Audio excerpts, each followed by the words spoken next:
So this is the ad hoc committee on Victory Field Phase 2 meeting. I'm Vincent Piccirilli, the chair. Councilor Palumbo, the vice chair. Steve Lagoon, Community Development Planning Director and Assistant Town Manager. Mike Leah, Director of Athletics at the high school. Pete Central, resident and director of recreation. Hi, Elodia Thomas, a butter at Marion Road.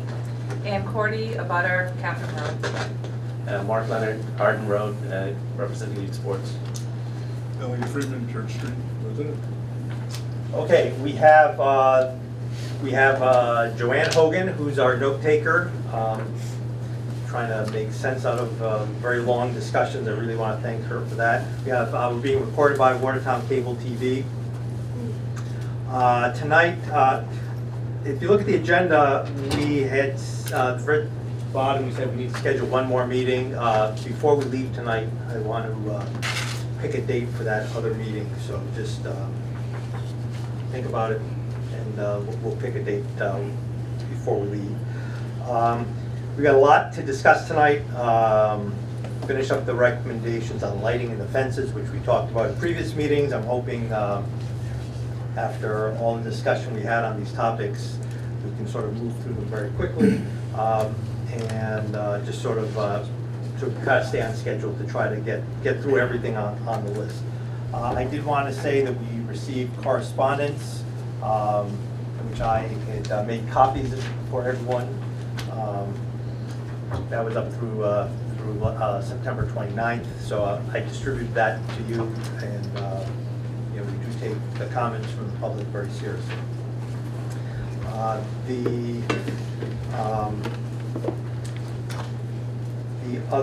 So the next thing I want to do is move on to the approval of minutes for September 19th. So I hope everybody had a chance to look at the September 19th minutes, and did anybody have any comments, corrections, additions? Move acceptance of the minutes. Second? Sorry. All in favor? Aye. Opposed? Okay. That's great. Making great progress with the minutes, so really happy about that. So going on to the unfinished business from last meeting, the further discussion and recommendation on the lights. And I'd like to sort of break that up into three pieces. We have the lights in the court, the lights in the field, and then sort of the rest of the lights, the parking area, sort of general lighting. If that's okay, we could, with the committee, we could sort of take it in those chunks in that order. So the lights on the courts. Everybody saw the lighting demonstration that we had on what was that, September 14th, with the LED lighting fixture. So the plan, I think Glenn, last time that we talked about it, the plan was, correct me if I'm wrong, but it was for the 6 courts, it was 8 poles, 4 on each side, 3 lighting fixtures per pole, and we talked about zoning the on-off controls and sort of to two tennis courts, 2 tennis courts, tennis court, and basketball court. The poles were proposed to be 40 feet high. Excuse me, Vinny, Mike said 2 lights were pulled that night in the rain. Okay, I'm just- so 40-foot high poles. I think it was 3 on the ones in the middle and 2 on ones in the end. It's 8 poles. Or vice versa. So my understanding was each court would have essentially 4 lighting fixtures on it, 2 from each end, which would mean that you would need 8 poles, you need 12 lights.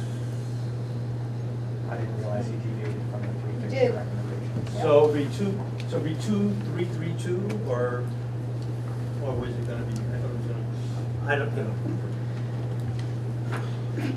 I'll have to verify the number of fixtures on each wall. He said he was dropping from 3 to 2 based on his evaluation when he was out there, then I'll verify that. I mean, I'm not saying it's right, but that, he did say that. Okay, so it's either 2 or 3 per pole.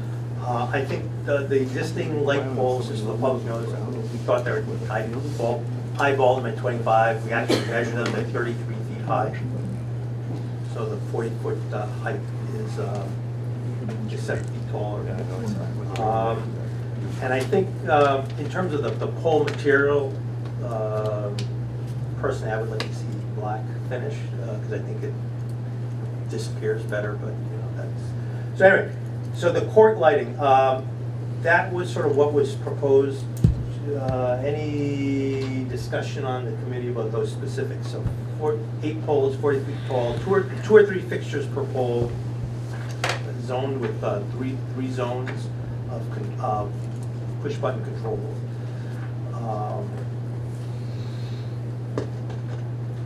Prefer to have black finish. So any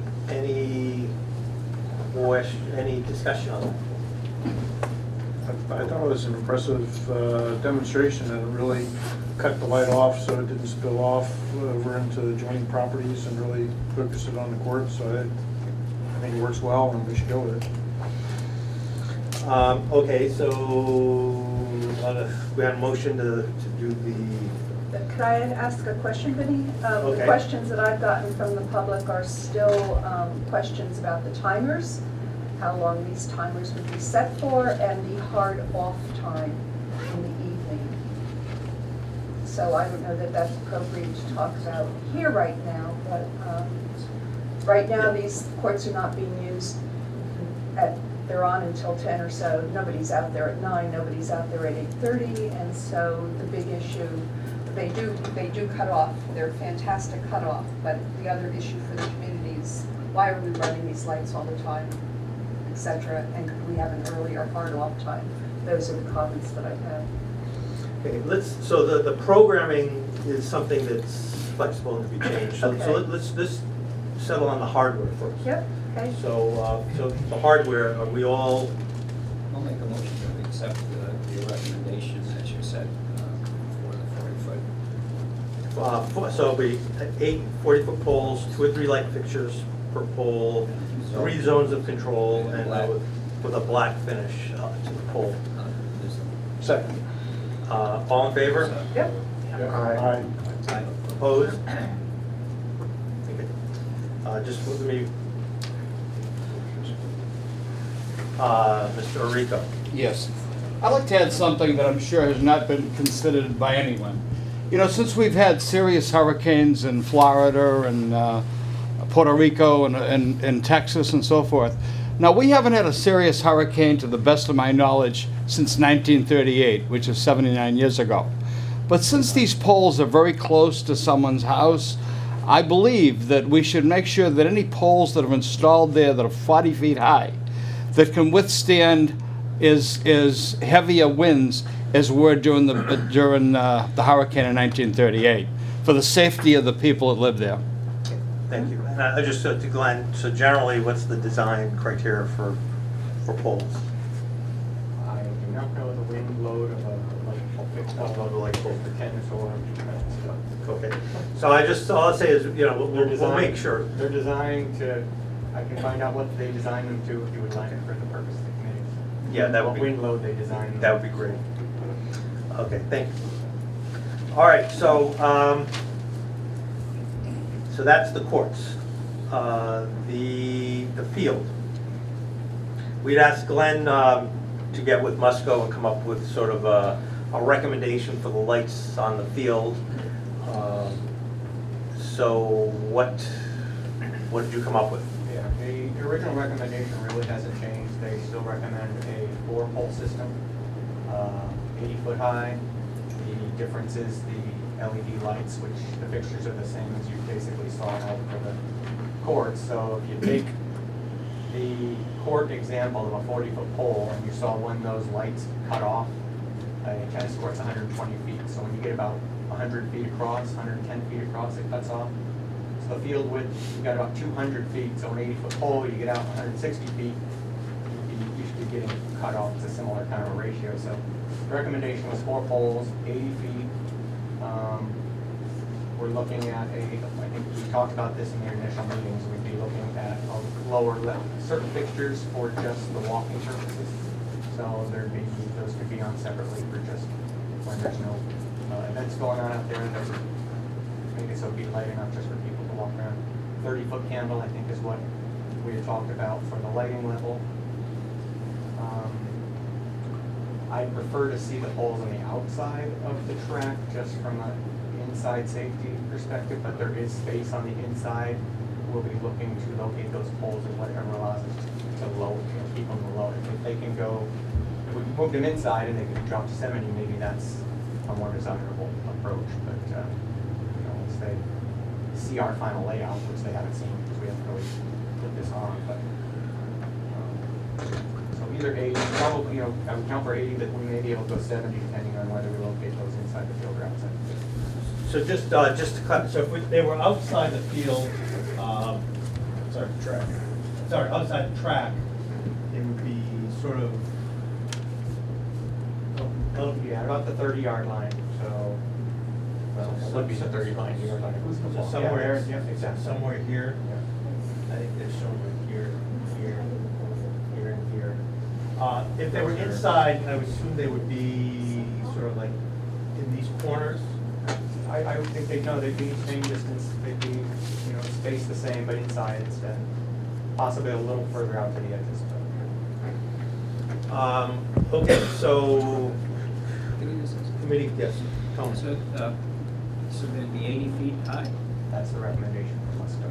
and that they, how many on each light? Fixture count, I do not know, they didn't give us fixture count. And then, there'd be also fixtures only 30 feet high? You said there'd be that lights the track? It's lower on the pole. That could be one of the fixtures, that could be a single fixture on each pole. It gives enough lighting level for walking the track. So there'd be a fixture at 30 feet and a fixture at Not 80? necessarily, that fixture could be at 80 feet doing the same thing. Oh. We, in the past, have added fixtures lower on the pole. When I've done that in the past, that has been on a 6-pole system. So there's been 6 poles on the tracks that I've added those lower lights to. Not me, but working through the So you're saying that with the 80-foot lights, depending on how many fixtures you have on each light, that would also light the track? Yes. Whether it's a fixture at the 80-foot level or whether it's a fixture at a lower level on the pole. Either way, could be either one. So how do, but the lights would be outside the track, so that's why you're recommending that they be outside the track as opposed to inside, because they'd be facing onto the I field? recommend the lights be outside the track to avoid any potential interaction with people playing on the field, athletes potentially, coming in contact with the pole. How could you light the track if the poles what are I was outside, trying to- if they're yeah. inside the track? That was my The lights point. are focused down on the track itself, doesn't matter whether they're, I see what you're saying. Yeah. Then you have a fixture that's back, you have a fixture somewhere angled differently on the pole. So just for the residents that are facing that way, it sounds like for everybody, whether you like the lights or not, it's a different story, but it seems like from a practical perspective, to have it outside the track Makes sense. makes more sense. Because just to follow up before you, Steve, I think with the poles on the outside of the track, all the lights shining into the track, Right. not out where Focused people's, into it, yeah. into people's houses, so it sort of is all self-contained, and which would be better for the neighbors. Steve? One of the things that, that I found most impressive at the test, in addition to the light, but I had a conversation with the Moscow representative, and we were standing there, and we looked over at the Victory Field lights, and I said, a lot of people have concerns about the glare from those lights, and you could see it. And I said, we're looking at this, which points down, it cuts off, and why is, what's the difference? If we put field lights here, we can have the same impact. And one of the things that he said was, well, one of the reasons that you have a lot of glare from the Victory Field lights is because you have sports that are played with balls that go very high in the air. Baseballs, footballs go way up in the air. And if you have that full cutoff lower light, they'll disappear into the darkness when they go up high. And obviously that doesn't work for competitive play. So because we're talking about a field that would be soccer and field hockey and things where you're not shooting a small ball way up in the air, you know, it strikes me that you could have that more cutoff light, more focused light, downward light, that won't have the same impacts that Victory Field Phase 1 has had, and hopefully would have much less dramatic impact on the surrounding neighbors. So I thought that was very impressive and something we should certainly consider. We also have the higher foot candle in phase 1. That's true too. So it wouldn't be quite as bright. Yeah, just so the public knows, so this, we're proposing a design standard of 30-foot candles on the field. What's that, phase 1 is 50-foot candles, so it'll be But even. it's a So game standard, Vinnie. that's, the light, that's the, yeah, that's what this design standard. So Peter. Thank you. I would concur having the lights outside the track for a number of reasons. Number two, there's a couple of different ways you could do it. You can have the lights on the 80 foot, which would go down the track and just dim it to 10, or you could have them inside. If anybody's around Boston College, the way they look at Boston College with the new field they're putting off of Lake Street, looks like those type of lights are there. They're not on, but it's just kind of neat to look at.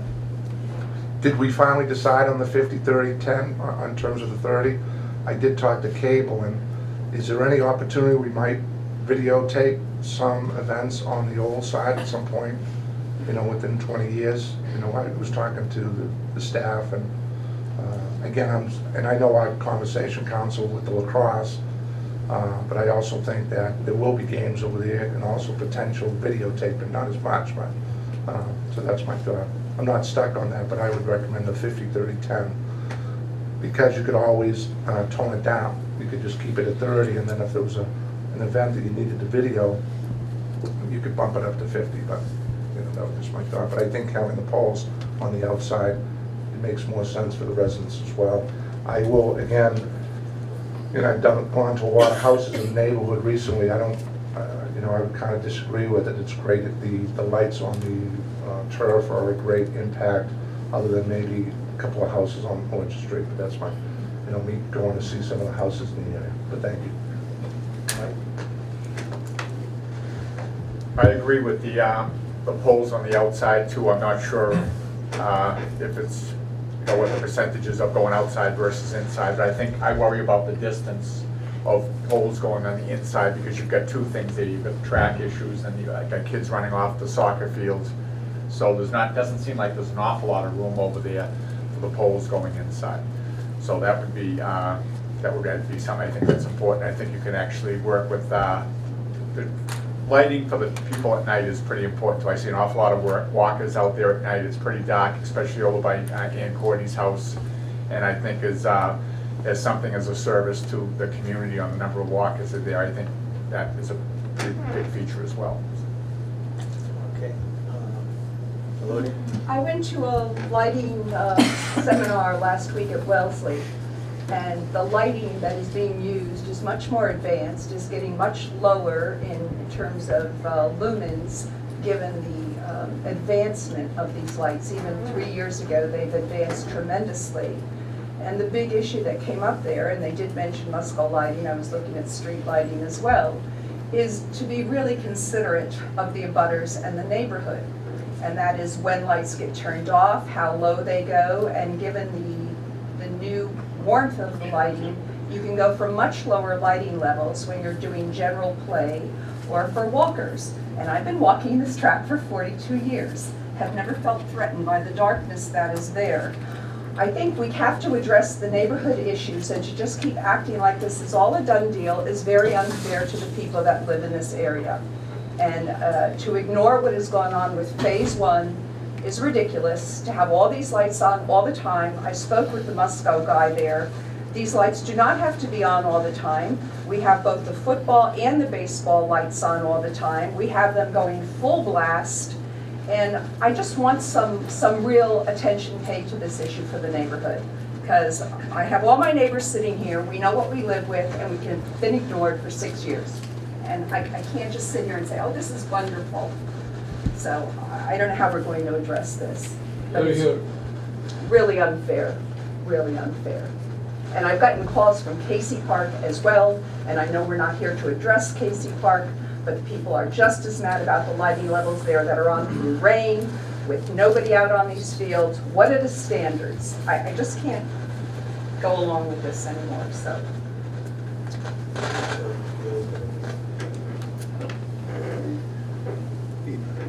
Elliot?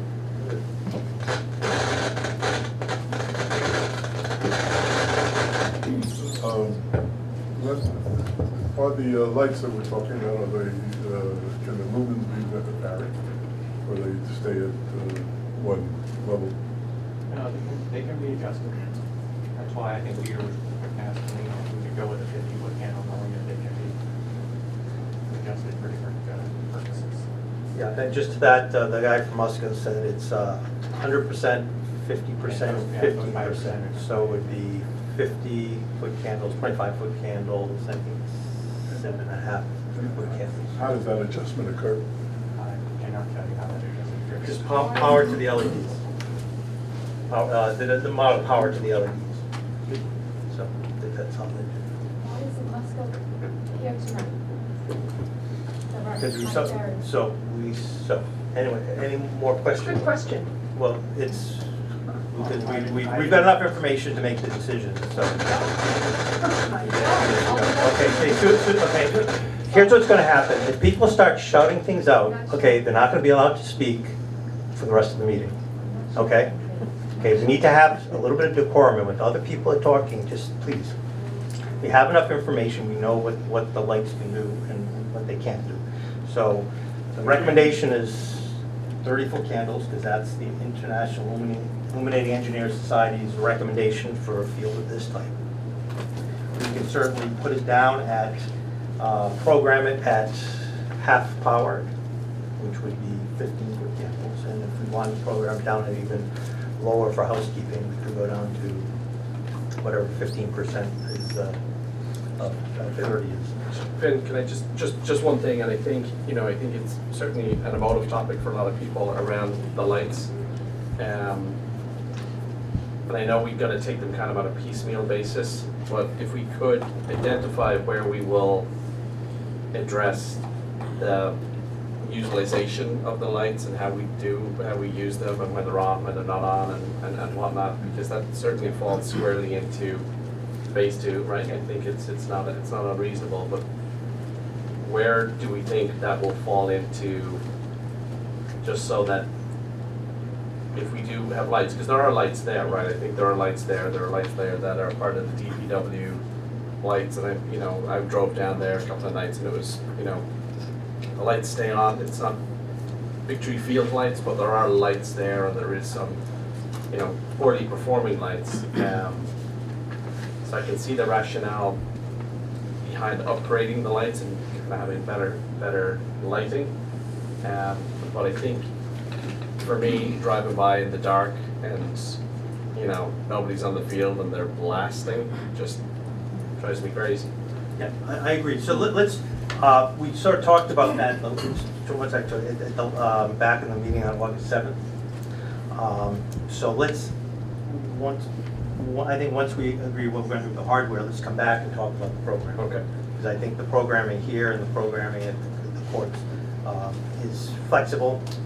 Just, so the minutes of August 7th, we said what we sort of had, the committee agreed to was 3 criteria for the field: 30-foot candles until 9 p.m., casual field use at 15-foot candles until 10 p.m., and then the track lit until 10 p.m. for recreational use. So that was sort of the ideas we came up with. But certainly not wedded to that, but those were some of the ideas. So let's, Tony.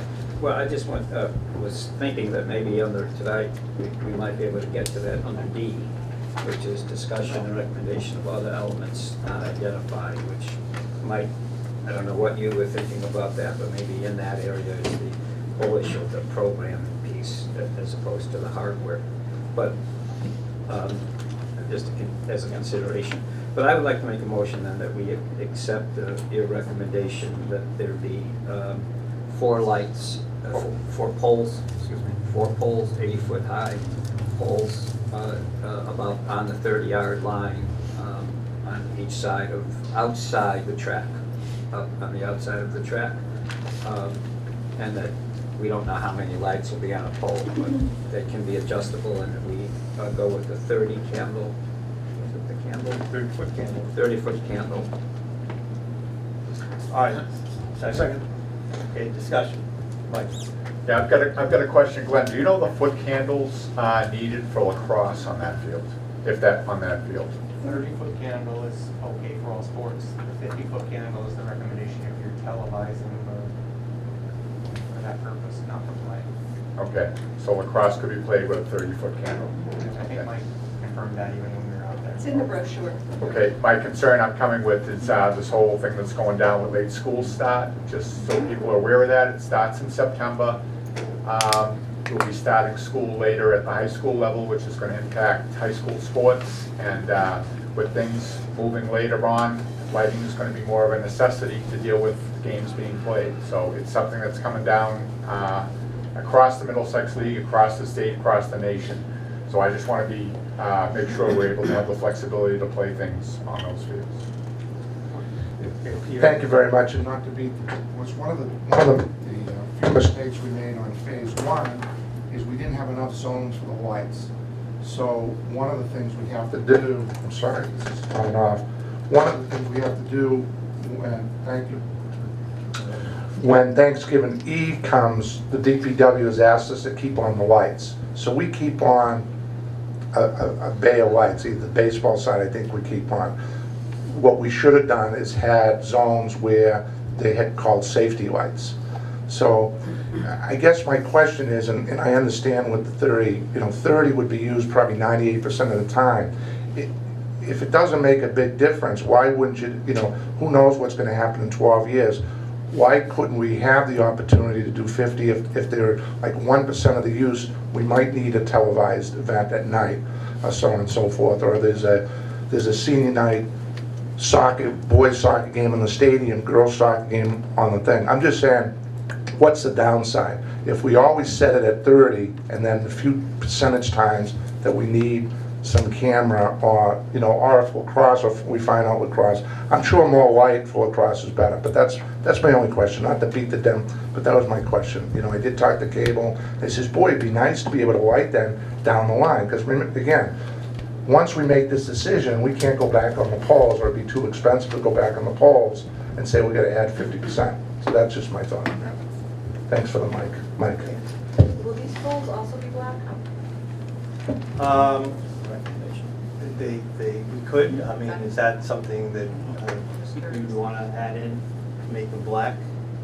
Yeah, I think so. I thought that was the recommendation. I think Okay. make it Yeah, clear. just clarify. I think they sort of blend in better with this loading. I did a little investigation in other communities given lighting, and so I called Belmont. They are all parks close at dusk. No tennis courts are lit at all. The only place that is lit is the football field, because they also have the track around it, and that goes on till about 10. I called Waltham. Again, all parks are closed dawn to dusk. They have, where they are lit, they have tennis and basketball courts lit until 10 p.m. and it goes from mid-May to mid-September. We go until November in the lights. Okay, I called Newton. Newton has, they have only 2 courts for basketball that are able to be lit, and that's only by permit only. They have tennis courts both at Newton North and Newton South High School. Those are lit. And their high school fields are not lit at all, except by portable lights by permit. So they definitely pay attention to how much light is infecting, and I'm going to say infecting, the neighborhood. And all I keep hearing here is more lights, more lights. In 12 years, we may not have to worry about football on that field, given what's going on with the concussed issue.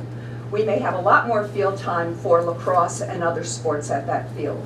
And I am sitting here, I would really like to hear from my neighborhood, but we just act like this is all done. And Vinny, I disagree completely that we made decisions that lights were going to go on till 9 o'clock for the open field. a 9 o'clock for games and 10 to open lights and all that. I don't think any of those things were decided. And if I'm shaking, it's because I'm still quite angry about the issue that we're not addressing the elephant in the room. Right now, these lights could be shut down immediately at night, and the whole neighborhood would feel that they were being heard. And I feel that this project isn't going to get underway for another maybe year or two, and we are still going to be dealing with the situation at hand. Okay, I promise we would talk about sort of the operational. And I understand, but separately. So, but right now, so we're talking about, and just to, Peter's point about, why can't we do it at 50-foot candles? Well, it's, we could do anything. It's only money, right? It's only our taxpayers' money, but, that's sort of not our design criteria. And, we could be renting out this field to the New England Patriots for practice someday, theoretically. But we're not gonna build it for that purpose. So I think, what's prudent, and there is concern about, field use time, for practice, particularly late in the fall and in the spring, early in the spring. And I think, the prudent course of action is to light it for those school purposes, which isn't to say it needs to be lit till 10 o'clock. So again, the plan, so the motion was for the 4 poles, approximately 80 feet high, with a black finish on the poles, to a design criteria of 30-foot candles. All in favor? Aye. Aye. Opposed? opposed.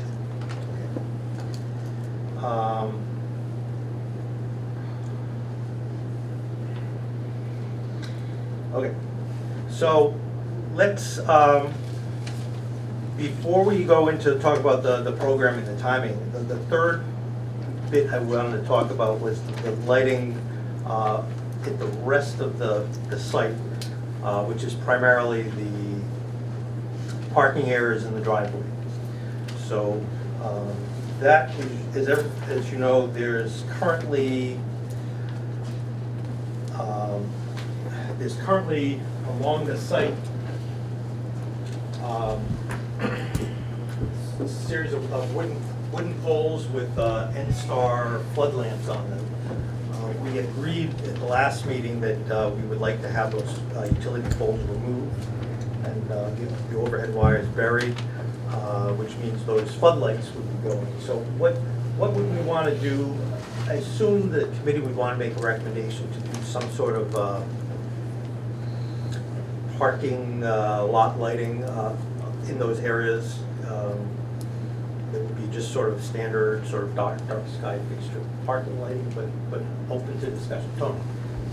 Thank you. I wanted to bring to our attention, I think it's in this latest one, in the Susan Fulroni's, suggestion of these more decorative lights. I don't know if people have them. It would seem to me that we're sort of moving into the stage where we can start to think about the amenities being attractive. I mean, we could talk about some of the essentials being attractive, and obviously we need lights in the parking lot, and we need lights, assume we need some lights over here too, on Orchard Street. Well, the street lights on Orchard Street. Oh, there's street lights. But so the ones, I thought maybe we could think about being a little more creative in our lighting fixtures and try to add a little bit of a style to the park. Okay. Elliot? I think in the proposal on the safe streets, you had pedestrian lighting along the, is that recall? So I think maybe I think you had in both of the schemes. And we would have just been, in general, go with a shoebox style, but we can go with a much more decorative fixture. And after that discussion, actually, now we're talking about the Fleet Street concept through the center. So if that gets decorative with fixtures and, benches and tables and lights, we can carry those through. We're open to suggestions on if someone has to. So assuming that we're going to do that, I recommend that the artists continue Those are low-level pedestrian, pedestrian light points. Is that correct? Okay, Claudia. Are these going to be LED lights as well, Glenn? Because I saw 2 lights last week, and one light was controllable right from an iPad or from a phone, so that they could be lowered. Cambridge has gone to these LED lights. They have the intensity based on the traffic in terms of cars on main thoroughfares, side streets, and they drop it at 10 o'clock and they drop it again at midnight, depending upon traffic. It's amazing how low the light can go and still light an area because of these new fixtures. And the light is much warmer. There's a demonstration going on out in Wellesley. People can go look at these things, but I'm really about, I don't know if the lights that Susan Felino has suggested are LED lights or not. Given the age of it, I suggest probably not, but. Put that in as a recommendation. What we're looking at doing out at Pello actually is solar LED. Uh-huh. That has the more electronics, everything. But the box, you haven't really Haven't looked at it. specifically picked anything, but if there's criteria like that you want to put in here, that's okay. Well, these lights were amazing, how low they would go and how there was no spill, no glare. I mean, just amazing. These were done in Bell Tower on Robin Street. This is pretty new. But these are ultra LED lights that I've bought for my own house. It's not LED, it's ultra. It's Okay, even- so, okay, So you know, so, it's another light. let's stick to the, so, so what do we want to do for, do you want to do, Tony suggested decorative lighting throughout the parking and driveway area? That's an extension of the lights that we do in the shared area, what we call that, the shared. Yeah, Shared the driveway. driveways. The So driveway, yeah. this would be the parking area, the shared driveway, Yeah, so. the we two could- parking areas and the shared driveway. Vinnie, can we mandate that they be programmable? Because the bulbs are coming on so fast that with a certain fixture, you can keep changing these bulbs and you can bring down the light, that it's less invasive to the neighborhood. The biggest thing that this guy emphasized was you want these to be programmable. And I have the information about these 2 different lights, but I think it's really critical. You can bring them up, you can bring them down. Maybe you have a big event, you want to bring them up because of traffic, or you're doing some community festival. But the idea that they can go really, really low. So decorative poles and fixtures in parking areas and driveway with dark sky programmable LED lights. Just one thing I would add to consider is, we have some, within our rights of way, some decorative fixtures both on Main Street and on Arsenal Street. And, just in terms of being consistent and having, stock to replace things and so forth, we should at least consider looking at those fixtures and see if that would be appropriate. Yeah, I don't think this committee's going to recommend a specific type of Exactly. fixture, so just a decorative style, and I think the design team would figure out what's the best. Peter? I would concur with Council Palumbo and Elodia. I think, when we do go there at night, the lights on those poles blast, so I think a nice decorative piece. I agree with Elodia, we have different levels. I like the idea that, during the time the park is being used, at 10 o'clock, and then as the night goes on. So I think a combination of that, whatever that looks like, as long as it's effective and efficient in terms of energy, I think it's a good idea. Okay, so, anybody, Ann, or? I was just gonna say that I like the decorative idea, and also I like the idea of keeping with what we have on Auburn Street, Main Street. Maybe with the banners, you could have, we could have interchangeable banners, there also. Okay. Motion for decorative poles and fixtures in parking and driveway areas with dark sky programmable LED fixtures.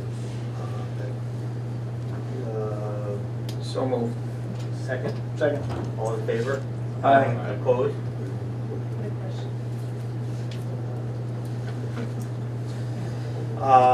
Sorry, I did. Okay, some of these things are,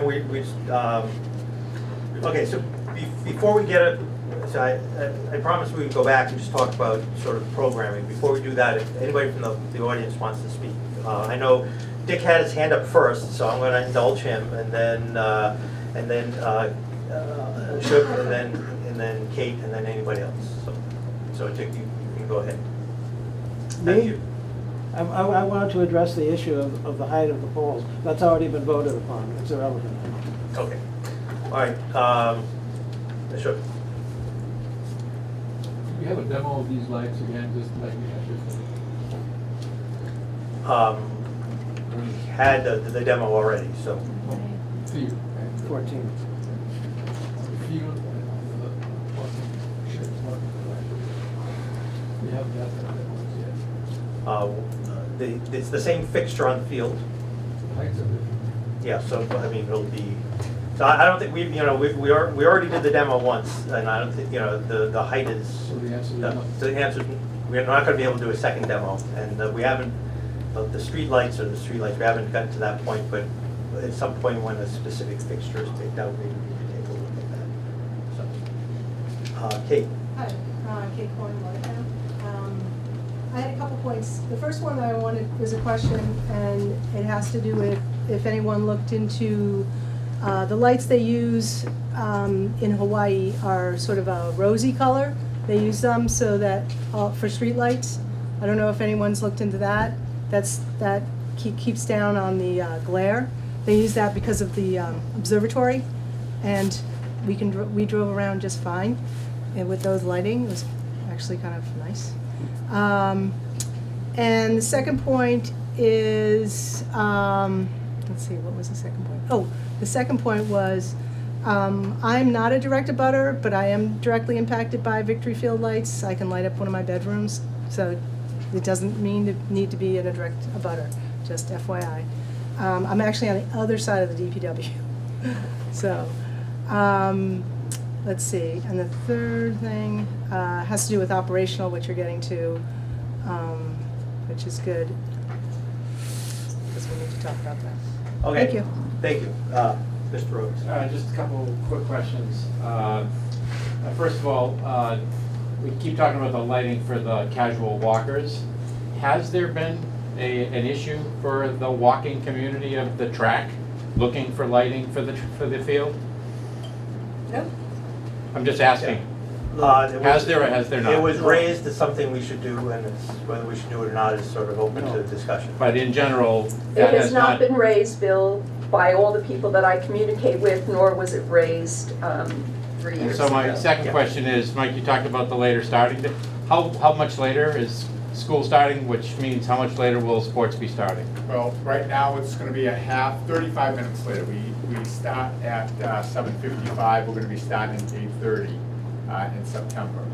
So everything will start 35 minutes later. So I guess I wasn't at the last meeting when you talked about lights. Was there ever a consideration by this committee to not put the 4 80-foot poles on the field? Sure. We talked about a variety of things. We talked about for 3 hours about all different options, and we came back. What the committee asked Glenn and Musco to do is to come back with a proposal using three criteria for the field. Field play at 30-foot candles until 9 p.m. Casual field use at 15-foot candles until 10 p.m. and with the track lit until 10 p.m. for recreational use. So that was what, after 3 hours of discussion, we sort of came to a request of. Certainly, we're going to talk about the timing and the programming, but it's the lights. So it's, it's two elements. One's the hardware. What do we want to do? I think we heard that there was a lot of need to have that field lit from the school department. Then how long it stays on, and under what conditions is something I guess we'll talk about next. So, And has there ever been a consideration, and again, I would agree, it's not just Orchard Street homes that get impacted by the Phase 1 lights. I mean, it goes significantly up the hill, Channing, Bradford, Standish level. I guess as the leaders of the community in this space, the issues that have been raised by the community about the lighting in phase one, has there ever been a consideration to not add to it in phase two with 4 more 80-foot poles until those issues get addressed to the satisfaction of the community?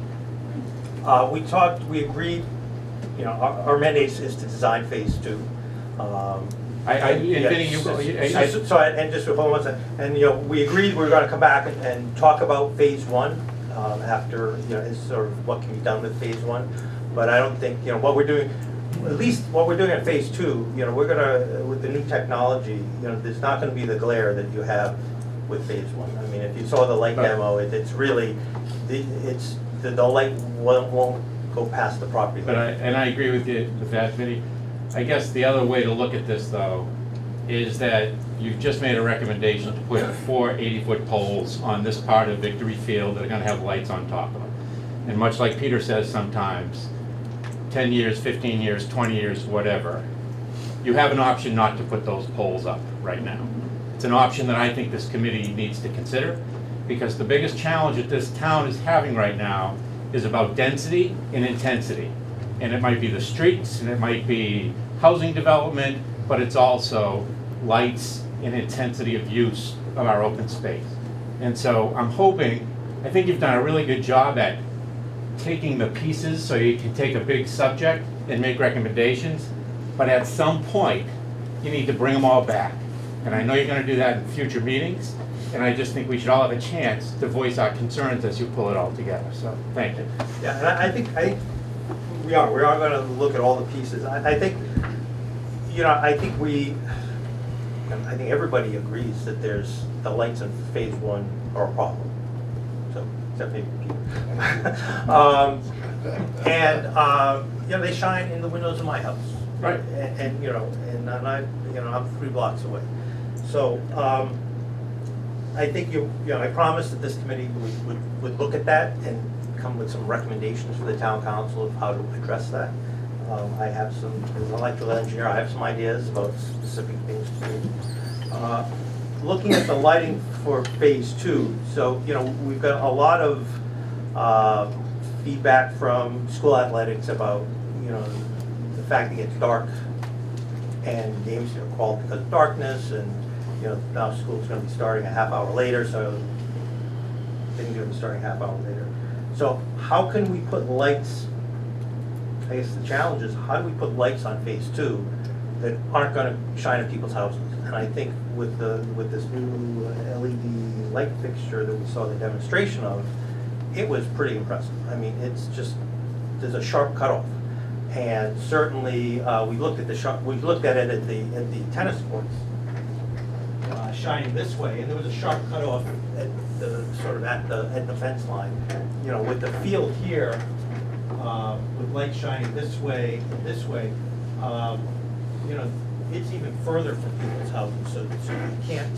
You know, when we stood with our backs against this fence line, you could not see the light fixture. It was so well shielded, you actually couldn't see. You had to walk 6 feet forward before you could actually see the light source. So in terms of the concerns of the neighbors, I feel confident from the demo we saw and about, you know, the basic engineering layout of the 4 poles outside the track, that those lights are just going to shine on the grass. They're not going to shine anywhere else. And I don't even, you know, they're not going to even shine onto Orchard Street. Based on what we saw. So I feel pretty confident about that. So I think, you know, that being said, I don't think the light should be on till 10 o'clock at night, because, you know, the reason we're spending the money in this community to put lights on this field is really to meet the needs of the school athletics. That's the #1 goal. We know school athletics does not practice past 9 p.m. Is that correct? So that's, you know, in my mind, that's sort of the hard cutoff. I'm also even going to go up there, you know, and say that, you know, it's, you know, just as somebody who's responsible for paying for stuff around here, you know, it makes no sense to have lights on in a facility that nobody's using. I mean, we don't keep lights on in conference room when nobody's in the conference room. And I feel pretty strongly that that is an operational policy, that we shouldn't be lighting stuff if a facility is empty. So I think let's as we come back to talk about that, as a committee about some of the operational stuff, can we do both? I think we can light it appropriately for the athletics use, and I think we can light it in a way that's not gonna shine into neighbors' houses. And I think we can achieve both of those. And anyway, I hope that answers your question.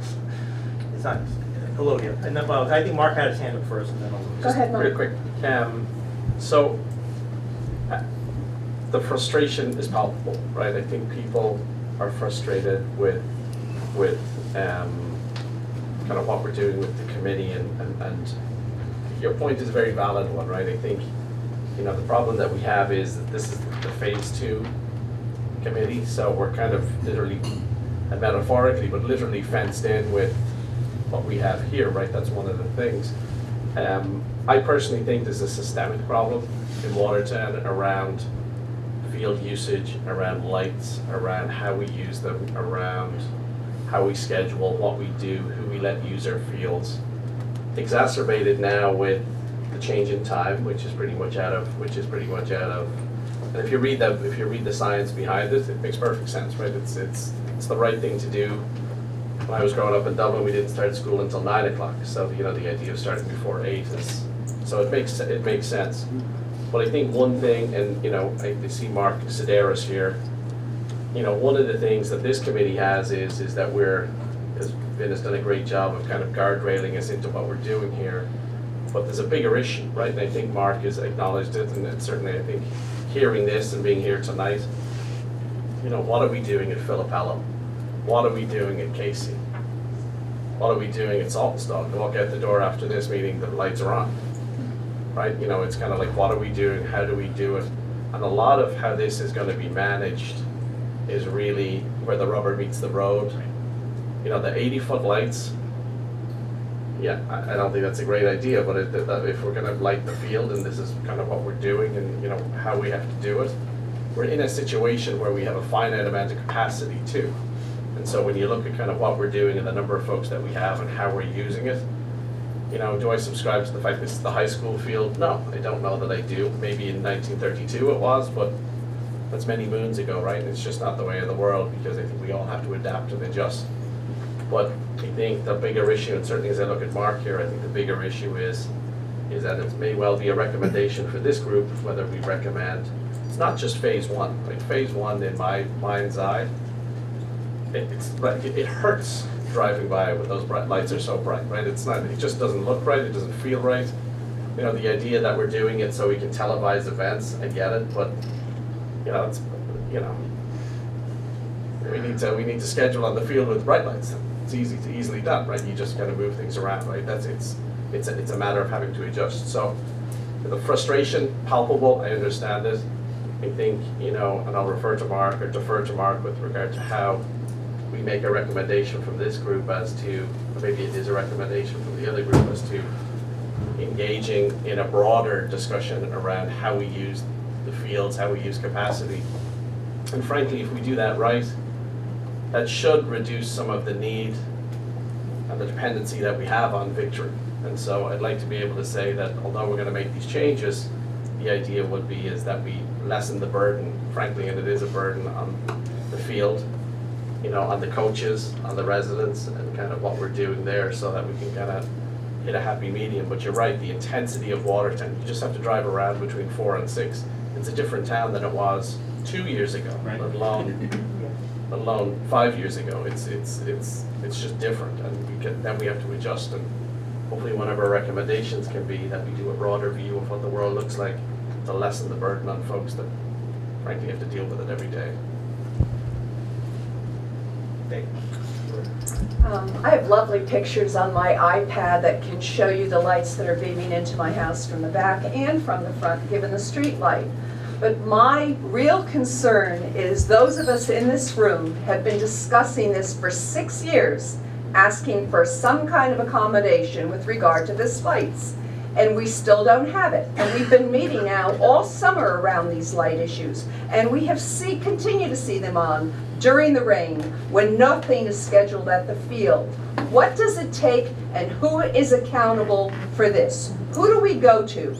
Because I've been to everybody.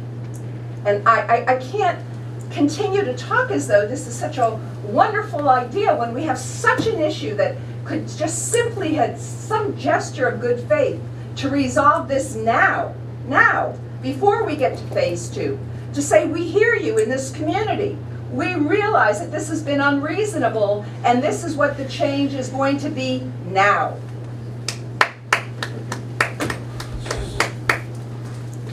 Okay, so let's talk about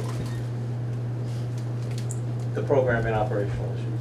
Is that, everybody okay with that? Or Steve? Yeah, but I mean, with all due respect to both Mark and Elodia, you know, this committee's charged with Victory Field Phase 2, and you know, we've had enough trouble getting through our agenda items talking about Victory Field Phase 2. If we expand it out to, you know, Philip Park and Casey Park, and, you know, I'm sure we'll ever get done. That's not my, that wasn't my- I'm happy to my talk about recommendation. programming as it relates to Victory Field Right, Phase 2. that wasn't my recommendation. Okay. Mark. Councilman? I just, Oh, I'm sorry. I just want to weigh in here. I've been to several of these meetings. This committee is charged with dealing with phase 2. This is all they should be talking about. We have heard you I've heard you.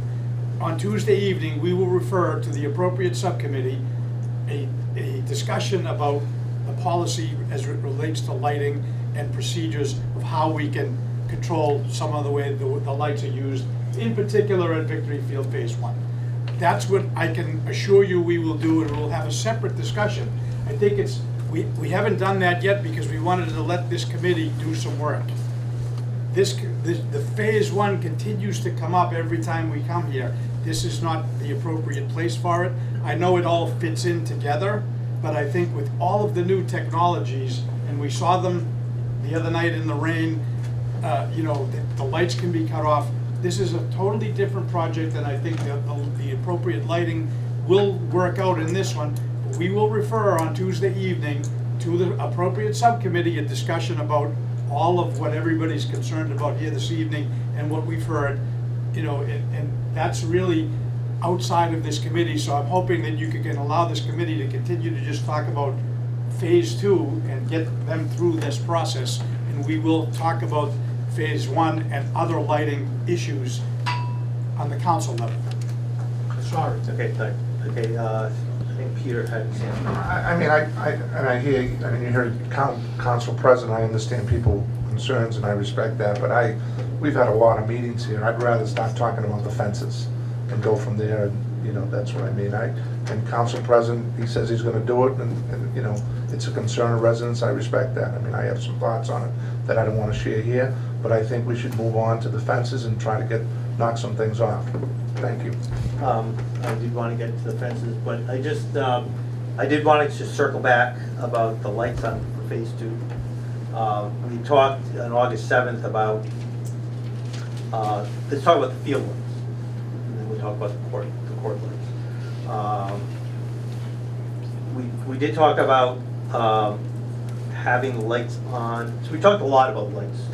I think Peter mentioned that it is not the Recreation Department's intention to rent the field inside the track to outside groups. That means it would be used for either school athletics or youth sports, not to outside groups. So that's number 1. And I assume the committee's okay with that? Yep. The second thing is keeping the field lit at 30-foot candle level.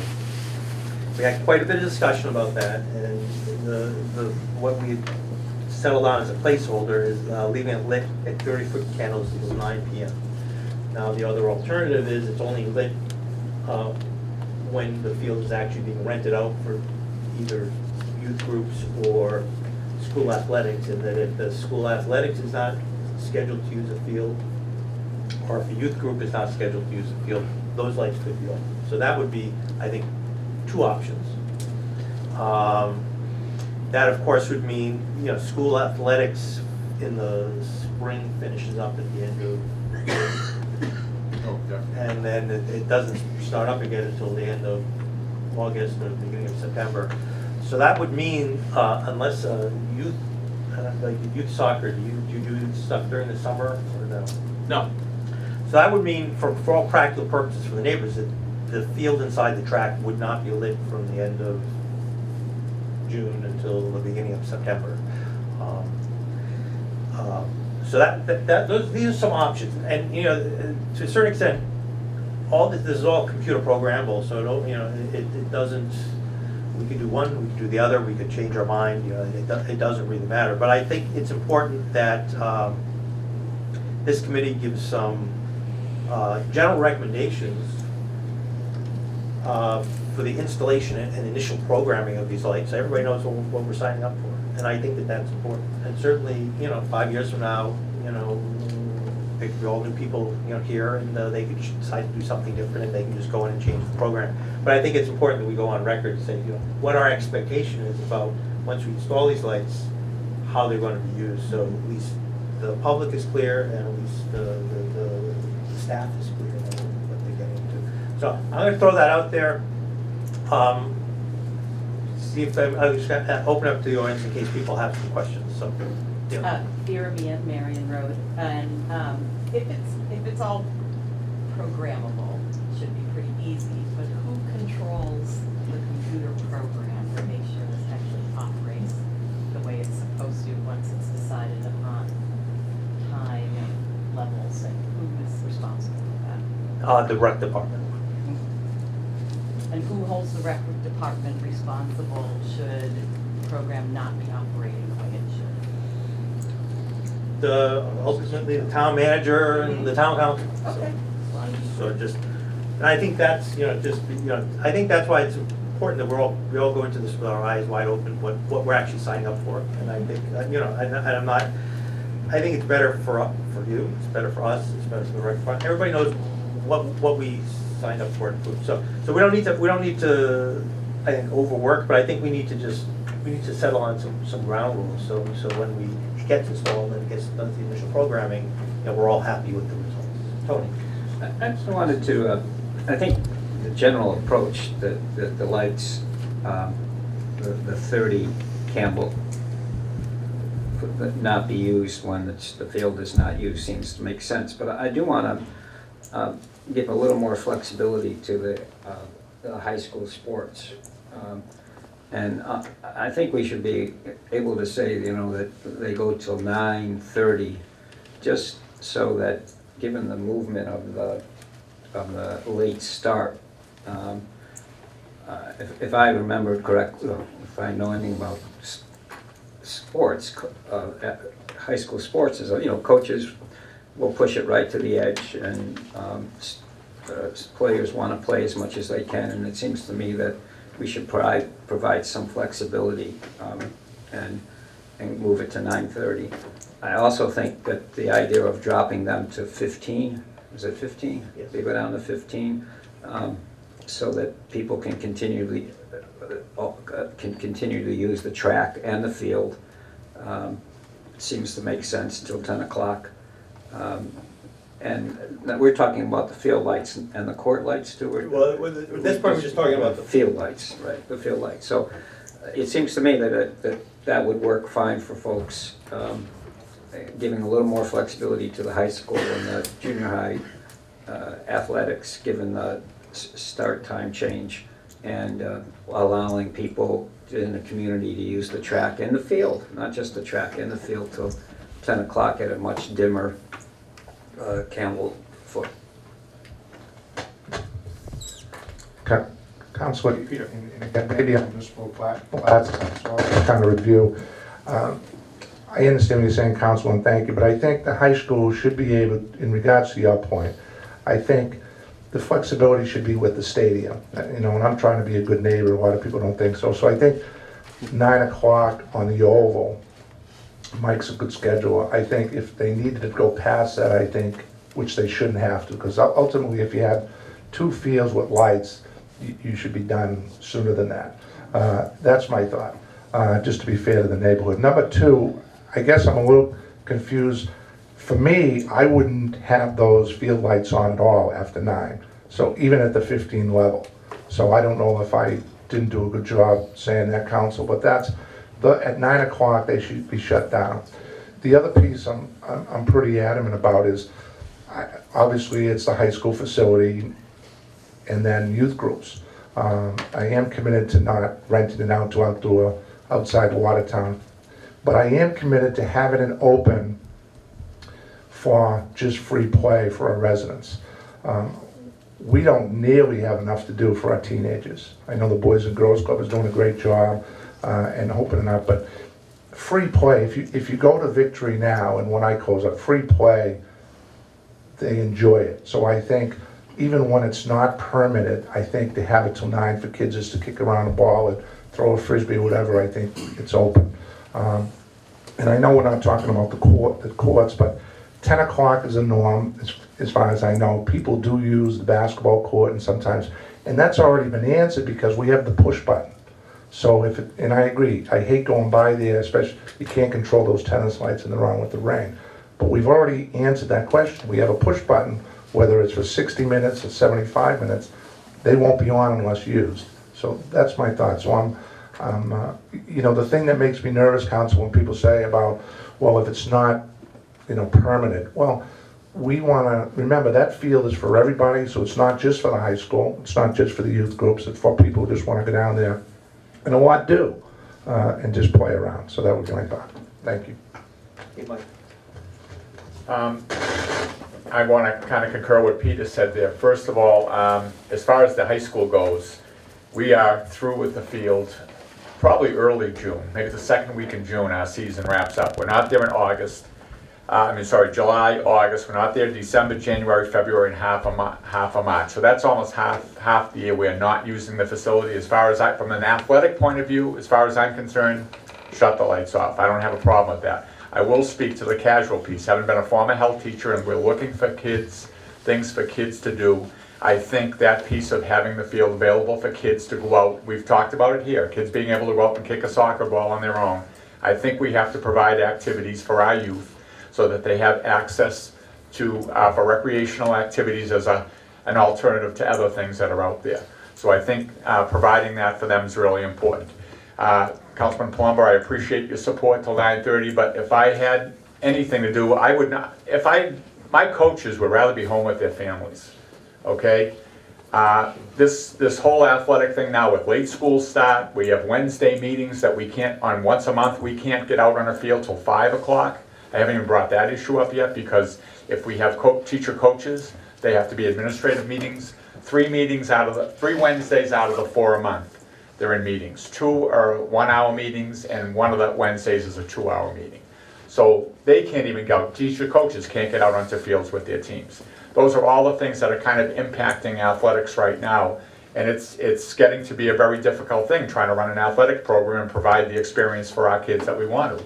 So those are all the things we're dealing with. But I tell you, even my job, all these things have changed now because it's nights, it's lights, it's kids out late. I don't think it works real well. We have limited space here in Watertown in terms of our fields. Other towns have multiple fields and they can send teams off to all different spaces and do things much more efficiently in terms of getting kids home at the right time and getting my coaches home. That's the biggest beef my coaches have right now is that they are going till 9 o'clock at night. They don't want to go to 9 o'clock. Okay, so we're all kind of dealing with issues here, and however we can solve it, I'm trying to make it the best I can for our kids and our coaches on our end too. Just does MIA allow high school practice after 9 p.m.? Sure. MIA does not make decisions around that. It's a local issue. It's a local issue. Okay, good. Anybody else want to weigh in on this? Just timing. Just on the timing, I guess. So the winter months, right? So all the parks are closed. So we have this umbrella for the kids concept. Parks are all closed November, December, January, February, March, and we're lucky if they're open in April, right? So it's not having them open, having them closed. They're closed. They always have been. They always will, right? DPW closes them. Bob Dorico closes them. So the idea of providing somewhere for the kids to go in those winter months. And I know that's not what you said, Michael, I'm just saying that we kind of have these broad brushstrokes of, you know, here's what we need to do and here's what we don't need to do. Victory, frankly, and the track are closed when it snows, right? For that, we don't have the equipment to clear the snow. DPW jury-rigged a contraption a couple of years ago to take the snow off, and it melted off, and it was great. But we don't have a conscious effort, or we haven't made a conscious effort to clear it. And a lot of towns will clear it. So we kind of have to think about the capacity that we have and what we're going to do, number one. But number two, I guess, and I go back to, and maybe just to talk about just 2 seconds on just your comment, Steve, on my opinion is there's a systemic problem. I had never made a recommendation that we do anything other than phase 2. I would like a recommendation from the committee that we look at a broader view. That was my only point, number 2. And number 3, I guess, you had said that there's lots of other high schools that have multiple fields. We have multiple fields, right? We just don't have them all together. And so, you know, when we look at kind of what we're doing here, you know, one of the things that particularly youth soccer has done is that we've taken every team that we have, we've taken the type of game that they play. So they play 3 different games. It's 7v7, 9v9, 11v11. 3 different size fields, 3 different size goals, different rules. And what we've done is we've mapped out on a capacity basis how many teams we have, what they need to practice. We've looked at kind of the fields that are available to us, when daylight savings kick in, when dusk kicks in, and we provided this back on a capacity map. And one of the things that we talk about kind of when we talk about the timing here, and I know it's kind of a little off the path before you cut me off, Vin, it's a little off the path on what we're doing about 2, but it's a holistic view you have to have. You can't continue to take a snapshot view and say, it's gonna be 9 o'clock and here's why, right? It could be 8 o'clock, right? If we sit down and we kind of look at what we have, the capacity we have Moxley, beautiful field, the Hosmer field, beautiful field. No one uses it except for JV games. I think I saw a JV game and maybe the girls played on it too. Beautiful field, available to play. And so when we look at kind of what we're doing, I think that's one of the things that we have to do. And I think what's going to drive people crazy is that if we keep looking at this going, you know, is it 8:30, is it 9 o'clock? Who knows, right? Because we don't know how we're going to use it, what the use is going to be. And if we continue to look at it just here, without doing this capacity plan, it's not just you, Michael, if you know, towns like Needham and Omelodia, we've talked about it, is towns like Needham sit down and do a master capacity plan of space, right? How you do it, what you would do, and then they make recommendations. Well, what's the same as this? Like if you look at this field, I could tell you how youth soccer could play in this field, and this would be the only field we would need for the season. But it would involve lining, it would involve how we would do and how we would make kind of adjustments, how we would use half fields, how we would do drills, then we kind of go through a syllabus. You have to invest that amount of time when you have limited capacity, and it can't be one team, one space, one team, one space, one team, one space, because we don't have a 45-degree angle of capacity, right? We need more space, well then we need more fields. You know what, we need more space and we've got a finite number of fields, so we have to use the fields more effectively. And it kind of feeds into this conversation, because I can see the frustration from people here is it 8:30, is it 9? Who knows? Could be 7, right? Well, let me just say that if we have two options. We move on and don't discuss this any further and make no recommendations, or we pick a worst case. You know, we say 9 o'clock. As an arbitrary example, from a school athletic standpoint, 9 o'clock cutoff works. You know, 9 o'clock cutoff work for. Well, right now I just looked at youth sports, and if that's the case, then you know, if you're done at 7, we're done at 7. But you know, we don't have to go to. But I just in that instance, I just looked up the turf schedule for, you know, for our U14 teams that play on an 11v11 field. And this incredible concept, but we need to play on the field, which is the same as everybody else. You need to practice on the field that you play on, right? You can't continue to practice on grass, different field, and then all of a sudden you go play in turf and the game is like 2x faster because it just is 2x faster. Next week we've got Victory Turf, 3 nights, 9 to 10, 9 to 10, 9 to 10. right? So. 15-year-old kids. For 15-year-old kids, and some of them are younger. So these are the graduating 7th graders that are going into the 7th, 8th grade. So some of them are young 12-year-olds, young 13-year-olds that are going into 7th grade. So if you say it's to 9 o'clock, it's to 9 o'clock. Frankly, I think it takes the decision out of our hands, but right now we try to use available space. You know, we just have to come up with a bigger picture view of it, and it can't be, if it's 9 o'clock, let's say it's 9 o'clock. If it's 8 o'clock, let's say it's 8 o'clock, but you can't do it in isolation, and we continue to do it in isolation. Well, I know this is our job is to talk about what we want to do with this field. But And you gotta, But just last point on that, Yeah. the remit of the committee has got to be that, I agree 1000%. But common sense has got to just, that's just a sprinkling of common sense into this has got to be, let's just say that is exactly the remit of it. But the recommendation has got to be, and a forceful recommendation has got to be, what do we do outside of this? Because this is not utopia here, this is.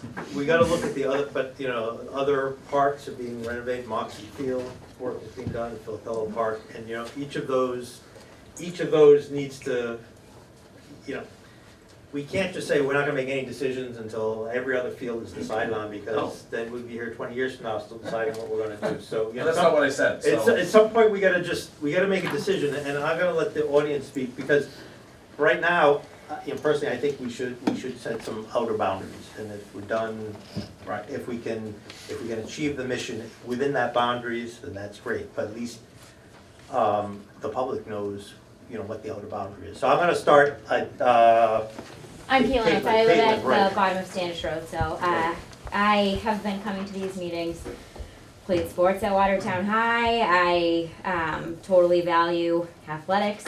I do think that Watertown right now, as a new homeowner down there, is totally packed to the brim. I feel like we need to think of this in a holistic view. I feel like we're really running before we can walk, and there's just hasn't been like that pause to say, you know, and I think, you know, as much as Victory Field has been a great field, and I feel like we're kind of looking at it right now, and as like a high school field, like phase 2 is like Victory's the high school field, and I feel like we've missed that whole conversation. And I feel like in a way we're kind of, you know, not gypping these kids, and I see people getting upset, but I mean, there's so many other fields in Watertown, I do think we need to look at it from this 30,000 foot view where there's other options that we can be looking at. I mean, there's lighting, I can't get out of my driveway when there's games, and now I feel like we're just literally, we're pushing this field to the capacity, and I just don't feel like the town's ready for that yet. And I feel like there does need to be some sort of moment where we take a step back and say, what else is there, and let's look at this like in a full kind of, let's look at all of Watertown and see what we can do for these kids, to benefit the kids, you know? I mean, I don't know, that's just kind of my 2 cents. Sorry, well, then we go to Russ and then Dick and then Kate. Yes. First of all, I was so happy to hear tonight that our council president informed us that lighting in all of our fields is going to be on the council agenda for the next meeting. You know, I'm concerned with the dollar cost for keeping lights on that are not in use. You know, one other thing I want to say. This committee has a unique opportunity, really, to set the standard as far as lighting is concerned. And what comes out of this meeting could be the guide for the whole council on the direction we go here with lighting. You know, lights should be properly timed for use, with a bypass to shut off when not in use, especially during bad weather. And that includes both phase 1 and phase 2. We should spend the money that those lights should be off when not in use. And again, there should be a bypass that's easily controlled to either shut them off sooner or keep them on longer if necessary. You know, at home, when a room is not in use, we shut off that 60-watt bulb to save money. You know, we expect the same from our local government. Being fiscally responsible is job one, and it's interesting, you know, that I heard, you know, it's not so-called social justice. It's said by one individual running for this town council. So again, you have the unique opportunity. Be the leader of proper timing and proper lighting. And I think what I'm hearing here, we are going down the right direction. But we must never forget the fact that use is very, very important. Not only for the abutters, for the quality of their life, but also for the cost of our taxpayers for every hour that these lights are kept on unnecessarily. Thank you. Kate? Oh, yeah, I wanted to go back to the point where, you know, I drive by it many times and there's no one there also, and it is very bright. Kate, speak up, because you keep Can you- dropping off. Okay, and I also value athletics very much. I also value having some place to go as a kid. But that said, I think it needs to be balanced with the fact that it's in the middle of a zillion houses. And also the fact that if we were to leave them on for kids to come on a Friday night, say, I'd prefer the Oval to be open than Victory because of the fact that those lights are just so overbearing. And with the new lights in place, it might be much less intensive and you still have a place for kids to play. That's my thought. Thanks. Susan? As it is now, just as a direct abutter, and I don't know if anybody else notices, maybe on Standish Road or Level Road, but the kids aren't playing recreational frisbees on a Friday night or a Saturday night. They come in and they come to the top lot and the sophomores in high school, and they've got a boom box with them, and they're drinking with nips, and they're pushing the girls on the swings, and they're sophomores, and they're not little teenagers, they're not little 10-year-olds, and they're not playing frisbee, and they're not bouncing a ball across the hall, Peter. And I have recommended, I don't know, across the grass, sorry, but I've recommended so many years in a row to have a rec room for these kids, other than the Boys and Girls Club. They can have cards, they can have a pool table they can go to. Not everybody's into athletics in this town, in the community of teenagers. They're not all wanting athletics. There are other avenues that these teenagers want to play. Pool, cards, ping pong, whatever, with the supervised. And I don't know what's going on at the public library at the east end where, you know, on Orchard Street, it's now no signage, so I don't know if you've rented it out or what the goods are on that, or at the East End Library, but we need to have a recreation room for teenagers for the weekends, not weeknights, that are supervised with the parent there watching over these kids. And that's not free recreation at the park, at the Oval, or at the lit area of Victory Phase 1. Dick O'Connor, 81 Channing Road. I want to address the issue of leaving the lights on into the evening, whether there's a permitted game on the field or not. I mean, the idea of having a place where kids can go and kick a soccer ball around is a good idea, but it hasn't worked. It hasn't drawn the people there. Now, the only, once again, I'm referring to the field on Phase 1, because the other field isn't lighted. In fact, you're usually going to find more people, even on the soccer field, with the lights off than you find on the Phase 1 field. But I've gone down there in the last year or so at night just to check it out, and most of the time there's no one there. Only one time have I seen kids kicking a soccer ball around. That's the only. There were two of them. The rest of the time, if there was anyone in there, it's just kids fooling around over on the side. They would be there whether the lights were off. If the lights were off, they'd be there. The same kind of thing goes on. What she's talking about, the top line, is very true. I've seen that. Now, more people use the track in the semi-darkness than use the heavily lighted Phase 1 field. So I just don't think the kids have other things they want to do at night. I don't think it might be a good idea to have like you used to have with the rec and have a play night there. Have a Friday night or something when kids want to get there. Have a specific play night where people can come down. But every night, it doesn't draw other people. It's a waste. Steve Kennedy. So if I have a couple of comments, if it's all right. Sure. I do understand that this is Phase 2.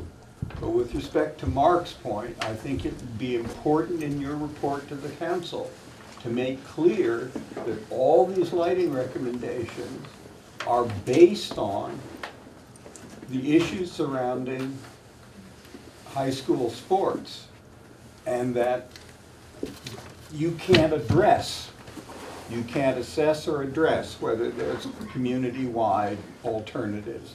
I just think it's important you make that clear, that these limitations have really had an impact, or have potentially an impact on what you're doing. I should say, in terms of all the operational issues on phase one, I'm very glad to hear that the council's going to refer them to a subcommittee. I think one of the things to recognize is that's created a lot of distrust about what any operational promises would be for phase two. And I don't know what to do about that, but just a fact. I completely agree with you about setting outer limits, but I also agree that we really need to work harder on issues of flexibility. For instance, if we don't think we need a whole bunch of light for all these kids who aren't there, then why not have the coaches, it certainly can be possible to have a box that the coach goes to and turns the lights on in the field, and then turns them off, right? So, or at least turns them down to 15, because my recollection may be wrong, that the Musco guy said was that for a lot of casual purposes and casual games, 15 is fine. So so yes, set outer limits, but I really think we want to work hard on the flexibility issue. And a lot of times I think you could do flexibility with setting the low bar and letting the coaches override it when they need. Okay, so what do we want to do in terms of setting some general guidelines for operational? One thing I maybe to add to the conversation, not necessarily a recommendation yet, but one of the other conversations I had with the Musco guy was, talking about the lower level lighting. And, we've talked about lighting the track for, casual users, walkers and things of that nature. And we talked about 30 and 15 and maybe 7.5. And I asked him about, lighting level for that type of use. And he said, well, like a typical parking lot lighting is like 3 or 5 foot candles. So, one thing I think we should consider is if we're talking about lighting for the, the track or other areas that's not for, athletic use of the field, it can be a lot lower. It does not need to be 15-foot candles or anything along those lines. I think it can be much lower, maybe the 7.5. Having said that, I think we should, and I'll, I guess, make a motion that we recommend, in terms of programming, that the lights be off at 9 p.m. And I think there has to be recognition of some flexibility around high school athletics, that we're not having it available to outside groups, and that it would, generally speaking, be off in the summer and the winter months, and other times when the field's not in use. Second. Okay, any discussion? Do we want to take up what Mark was suggesting, that whatever that is, we suggest this, but to take note of needs? We recommend strongly, whatever Mark said it very eloquently, recommend that the council take a very prolonged and disciplined look at lighting and usage in other parks. I think the council president sort of alluded to lighting So outside Victory Field Phase 2 will be referred to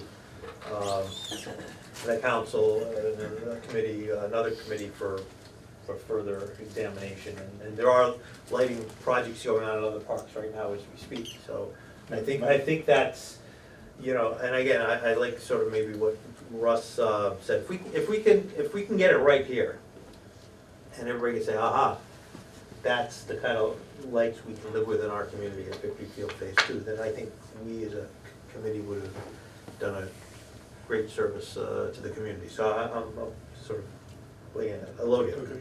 I would like to agree with Steve. I believe that if the high school sports are allowed to practice to 9 o'clock, that should be it. But if there is no practice, again, the lights do not need to be on. And in the seminar that I went to last week, Steve is absolutely correct. As long as you have a very even light, which these lights provide, these new LED lights, the lights can be quite low. I'd just like to say there's a dark sky conference in November about lighting that's going on in Boston. I'm going to go. I hope some other people will go so we become a bit more educated about this. And the main thing that this person emphasized again and again, and he's the former president of the organization, controllability is critical. As long as you have control, then you can make adjustments. I don't think there's a person in this room that is unwilling to make an adjustment if they're considered, if the consideration goes both ways. Up until this point, we have never seen that, so. Okay, Peter, and then Tony. Steve, I'm a little confused. So you're saying if it's not permanent, you don't want to use it. Let's not forget about the youth groups, because generally the objective now, if we had the high school and both were lit, then they would hopefully on some nights go to 7, and then we would get the youth groups instead of practicing from 9 to 10 and practicing 7 to 9. So you're saying you don't want casual use by our residents? And again, I'm sorry, and I'm just asking for clarification. The second thing, until we see these lights in action, Steve, no disrespect, but I don't really know what 7.5 looks like. Okay, so I think we really need, we can make an initial recommendation, but what does 7.5 look like? I don't know what it looks like. I don't know what 15 looks like. I know what 30 looks like. And I agree with you. If we could play whatever we're playing safely at a 15, then put it at 15. We don't have to make it higher, but I think we're really jumping to a lot of conclusions. I've never seen a 7.5 light.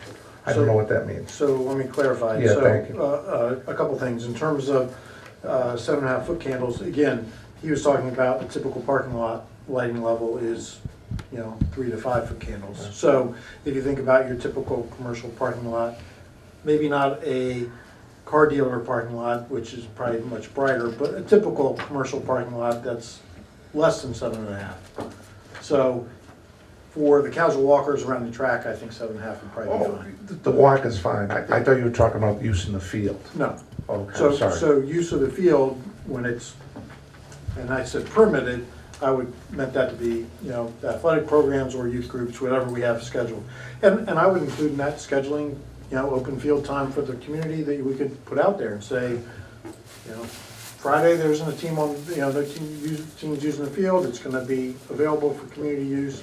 And as long as that's not, every night, I think that could work too. So that could certainly be part of scheduled programmed use. I sort of maybe feel a little differently in terms of the use for the casual use. It seems to me that if these new lights, and we saw the demonstration, they are pretty powerful in terms of not causing any problems to the neighborhood. At least they cut off the light. It would seem to me that lighting the field at 15% or 15 candles, foot candles, up till 10 o'clock is something that we should keep open as an option for casual use. It is an open space, and when it's not being used by the athletic department or by the youth soccer, I think we should have it as an opportunity for people to use. Now, if it's causing a huge problem, I could see saying something differently. But if it is these new lights, and if we can bring it down to 15-foot candles, then and that's not causing a problem, I don't see the expenses being outrageous. And I don't see the expenses being outrageous. Therefore, I think we should allow the opportunity for people to use it. And whether they're walking around, throwing a frisbee, or just running on the track, or just walking,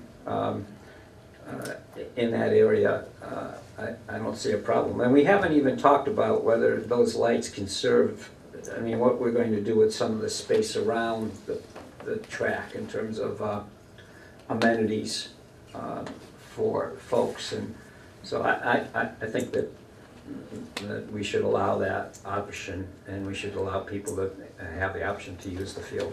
Now, if you're saying that those lights are going to cause a problem to the neighborhood, then that's different, but not what I saw in the demonstration.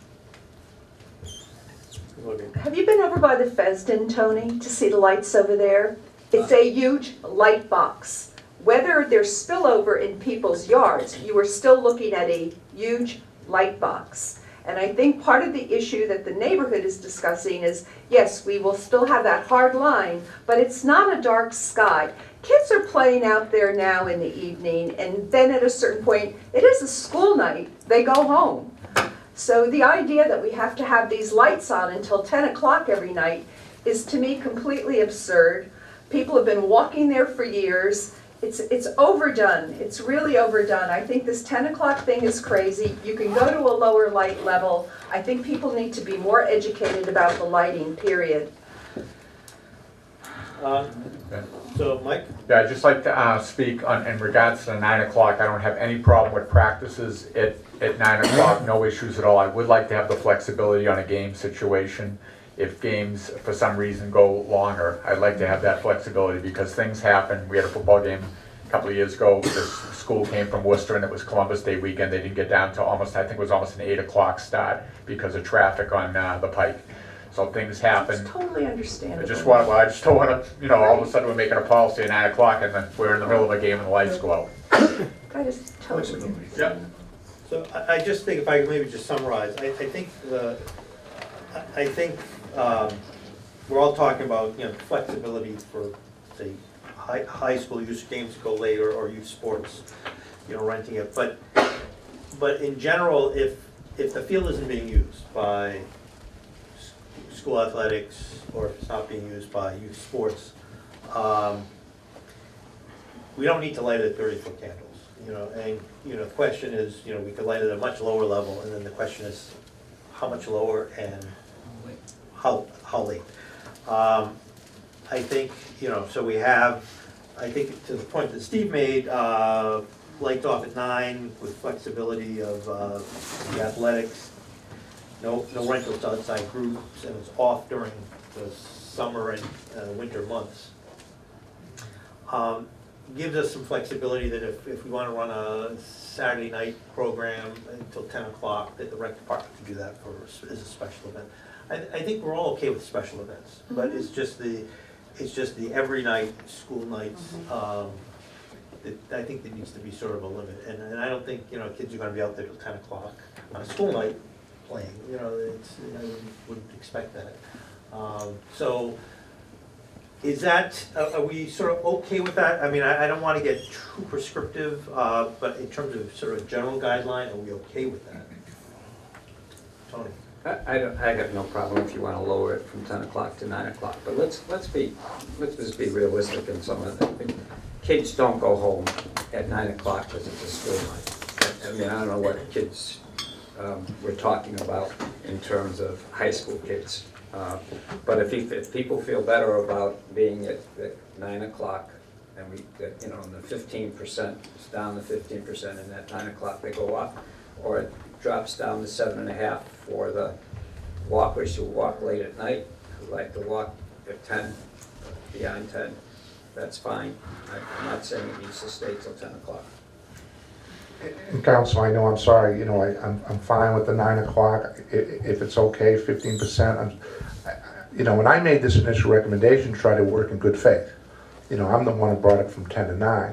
I'm not kind of sold, I'm not 100% on the summer. Obviously it's light till most of the time. Sometimes the stadium is being used, and I'd like to have some place for the kids just to play casually. And I'm sorry, Mike Collins is here. I mean, this place, the phase 1 has turned into a soccer mecca. I'm sorry, during the summer, you're fighting people off. I mean, would you concur, Mike, that there's a lot of use during the summer By soccer, okay, thank you. I just wanna, we're hearing a lot of different, high school leagues and just informal and then the guys. But, so 9 o'clock to me, 15% of it safe.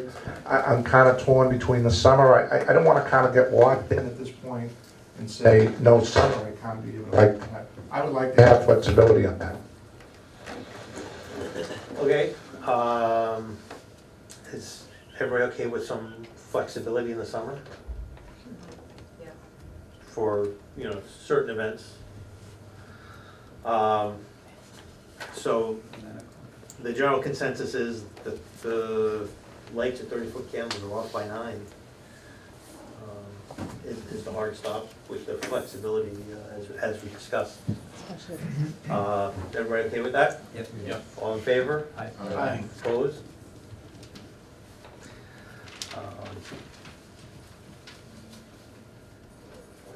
All right, so, and then just, if we could just spend just a few minutes, a lot fewer than we did about the courts. The courts, we're gonna put the, What about dropping them to 15%? And the walkers, the 7.5? What is that? There's gonna be no lights then for anybody after 9 o'clock? We're going to have street lights that are going to be over there, Tony, which is going to add more light over to the track. Plus you have the street lights on Orchard. I think we should just hold off and look at that a little bit once the lights are in. Okay. That would so be we my could- recommendation. I mean, so the only recommendation we're making is that the 30-foot candle lights are off by 9. And then I thought we were talking about the field. The track, The field. should go to 10, the field. 7.5. Well, I didn't think that What? people need to walk around The track. they don't need any lights to walk around the track. But if you're saying that if you go down to 7.5, Yeah. I mean, 10.5 is the track, that's what my understanding, I'm sorry. what's the problem with 10.5? What's the problem with 7.5 to 10 o'clock for walkers? I mean, it's not a problem.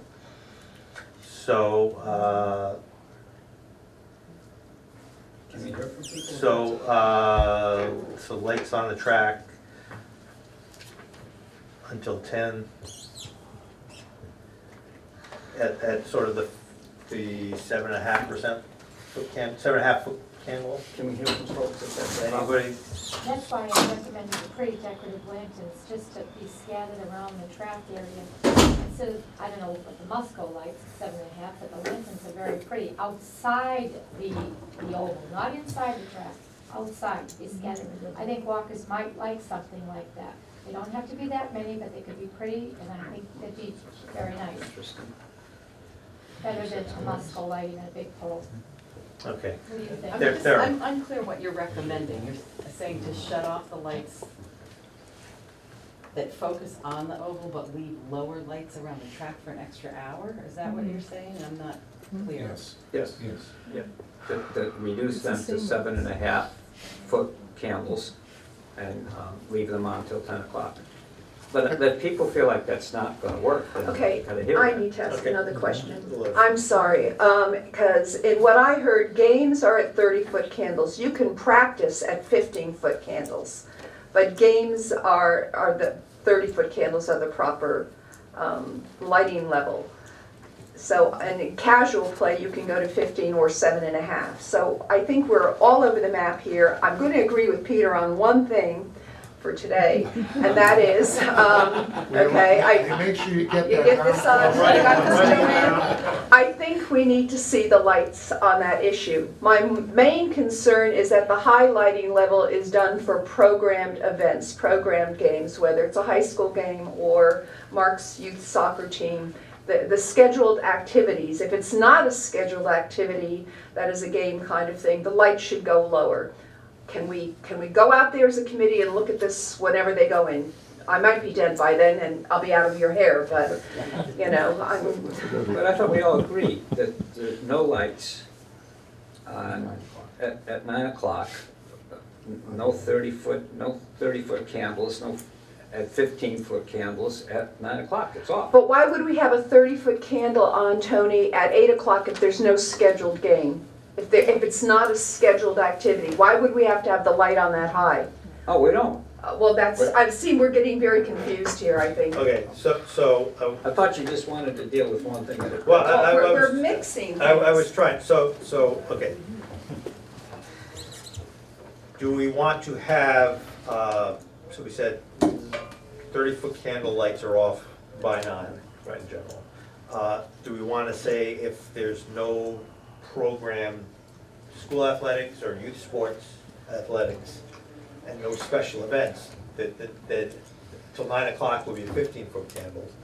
Sounds good. I mean, that actually goes back to what we said on August 7th.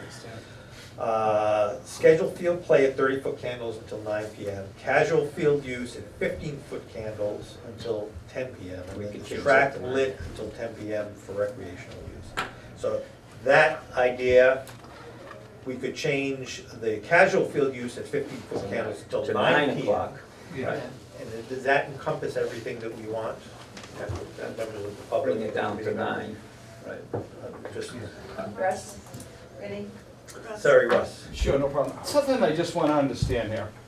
Right now, what is the lighting in the track area for people to just walk around or run? There are N-Star floodlights on wooden telephone poles around the perimeter of the field. So that has worked. And those poles are coming down, so we're gonna need to replace those N-Star floodlight lamps with something else, so. Well, let's put it this way. It makes sense to me to replace them with something that has equivalent lighting that we have now that's not intrusive, listening to the abutters. They're not squawking about those lights. They have no problem with those lights. So we want to make sure that that stays the same so it doesn't affect them. Does that make sense, Elodia? Well, it affects me all night because the light is on all night, but yes, I mean, I don't need all this light, but it's not just for me. The lighting that would go in would be much better than it is now, much more controllable, much more dimmable, and we could get away with these huge, horrible spotlights. I think the problem is we don't know how much light we're going to have along this shared driveway. Glenn hasn't shown us a plan. We don't know how that is going to be spaced. That is certainly going to have light spill. It should be LED, no spill, but again, it's the evenness of the light that creates the right environment.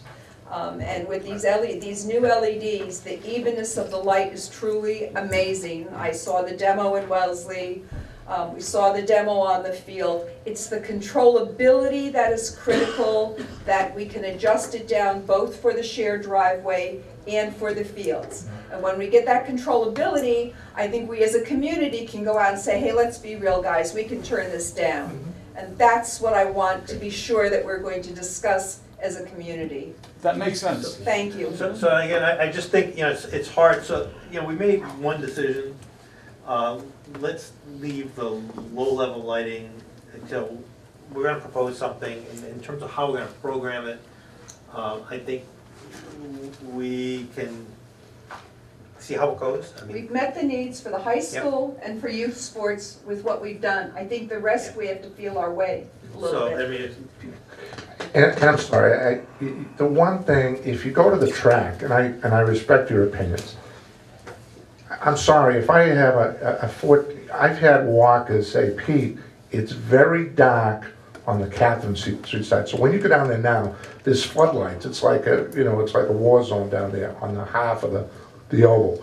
So that's fine. If you walk on the other side, like tonight, when you go by there, it's dark. And then you have a little slope. I mean, we have evil in this world. I don't want to get too melodramatic. But if somebody really wanted, was stalking somebody, and somebody could hide in that lower grass by Catherine Road and pop out. So I think we have to evenly light it. So that's where it is now. That's what I worry about. So let me just, okay, I think, I want to move on to the fencing. But, so let's say we will install we made the decision on the 30-foot candle lighting for field play.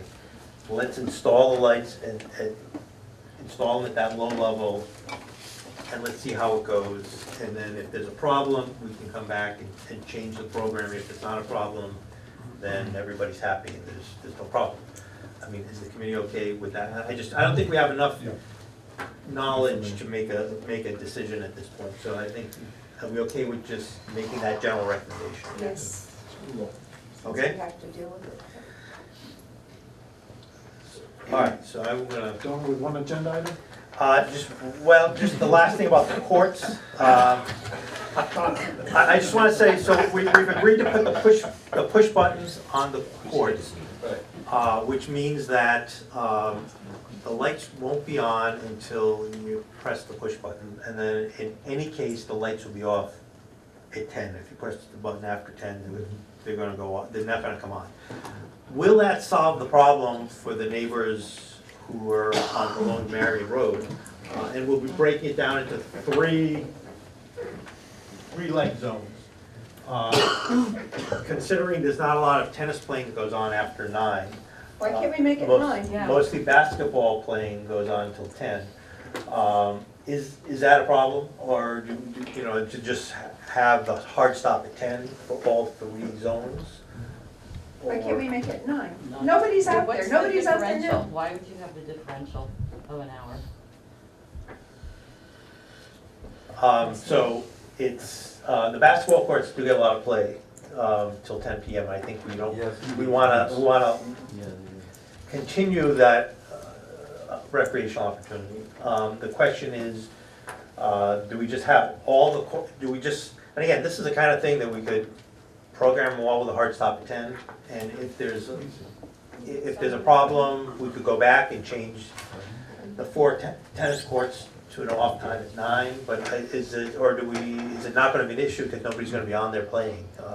How many people, maybe somebody could, Nobody's playing there right now. so after 9 o'clock, if nobody's on the courts, 8:30, nobody's on the then the lights, if nobody's on the courts at 8:30, then the lights will be off. So I mean, I guess I'm asking the committee, do we need to address that, or is that just gonna be a problem that's gonna solve itself? Council, it's a moot point. If no one's there, then the lights won't go on. The park's open till 10. We do have, now it's getting a little colder, but we do have tennis players who are there past 9. It's not mod, but we have to give an opportunity. If the facility's open till 10, we got walkers till 10, we got the stadium till 10. Why would you have and I could just hear it, Pete, why the basketball players can use the court till 10 and the tennis players can't? I mean, if nobody's there, the button doesn't get pushed and it's not on. I think for us to waste one more second is crazy. Thank you. Okay. I Anybody? agree.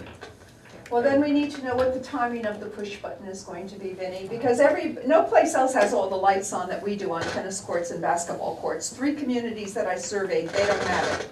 And they certainly don't stay on until November. They go from mid-May to mid-September. So we are a generous community with all this lighting. And to that point, we are And people from very- Belmont are playing on our courts, as you know. So that Belmont is concerned about playing on our courts doesn't really interest me. I agree. So we're evaluating now on the temperature, and we're gauging, so we'll shut them down, relatively soon. Again, not to cry and spill milk, we wanted to make the adjustment for those tennis lights 3.5 years ago. So I know they're an issue. So hopefully this will go away with these new systems. So I just, in general, we'd be looking at having them off during the winter months. But we don't know exactly what those months are gonna be. We gauge, we're looking at it now, Counselor, because it's starting to get cold and we're starting to evaluate. Because I hate them when they're on, if it's not, it doesn't make sense. But the new lights only will go on when you press the button. Right? So if the park is open till 10 o'clock and someone wants to come play tennis or basketball, then they hit a button and only those courts get lit, not all 4 of them, right? Only those 2 get lit. And then at 10 o'clock, the park closes and the lights go off, no matter whether they want to keep playing or not. And with new fixtures that only light the court. And with the fixtures that only So light. that it's the incremental time, Tony, of are you pushing for 75 minutes? Are you pushing for 60? Are you pushing for a half an hour? You come at 7? Let me ask Glenn. So typically, a push button would be programmed for, what, 30 minutes? Mike even said we were out there 20 minutes, I think is what he said. when we Thank were you. out there. Okay. But what, I think what I hear Councilor Palomo saying is that whatever the timer is, it's off at 10. That's Yes, what right. you're suggesting. So hard off at 10, okay. Russ Rico. Maybe the question that I have is that I'm not a tennis player, but if there are any tennis players in this room, I think we should get the feedback from them as when they go on the court, do they spend a half an hour there, an hour, or 45 minutes? So, I mean, you wouldn't want someone to be playing tennis instead of for half an hour.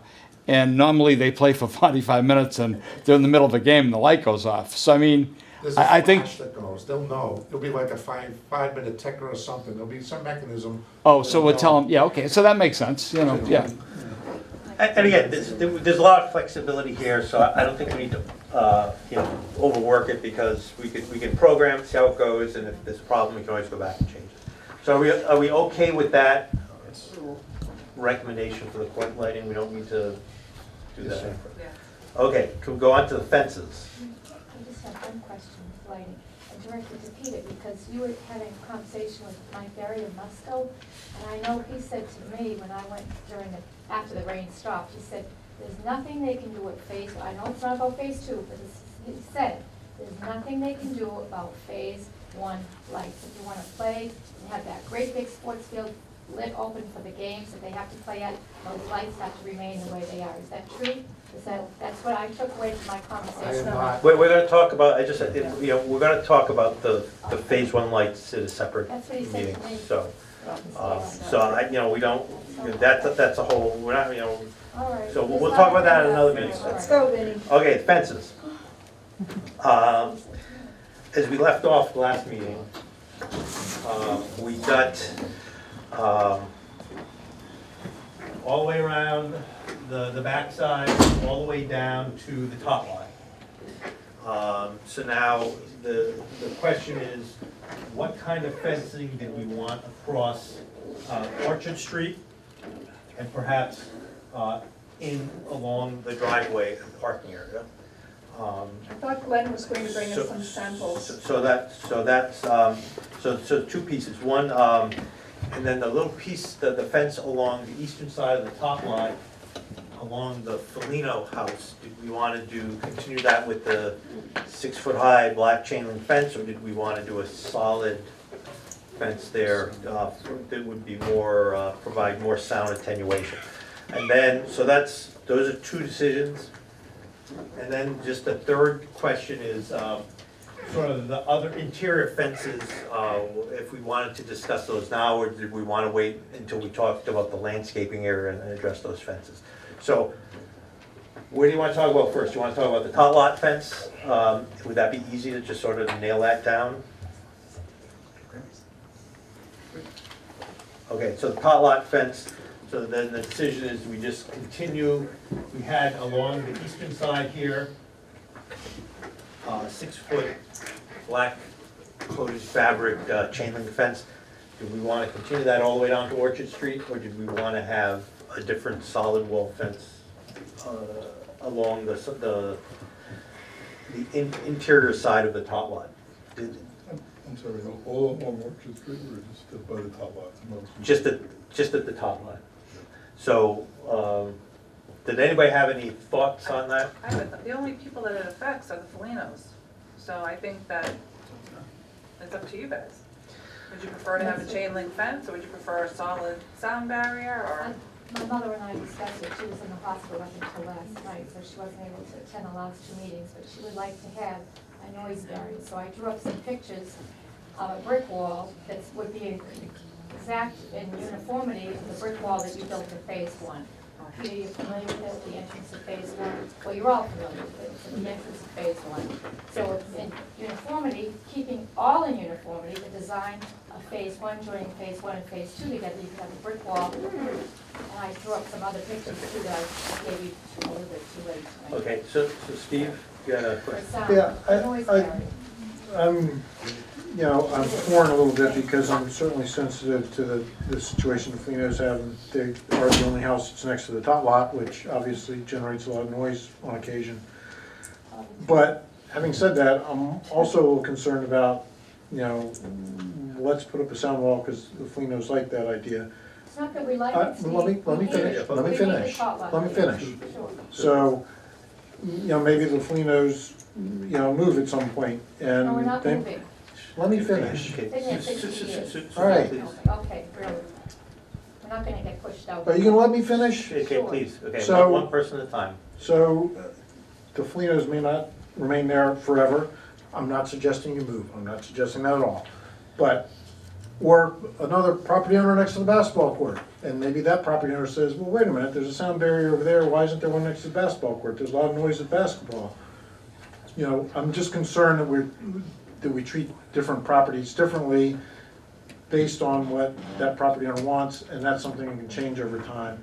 And does it make more sense for us to be consistent and for individual property owners to do what they want on their side of the property line? And if they want to put up a sound barrier, they certainly can do that. You know, I think that's something that we talked about when we were talking about the tennis court, basketball side of things.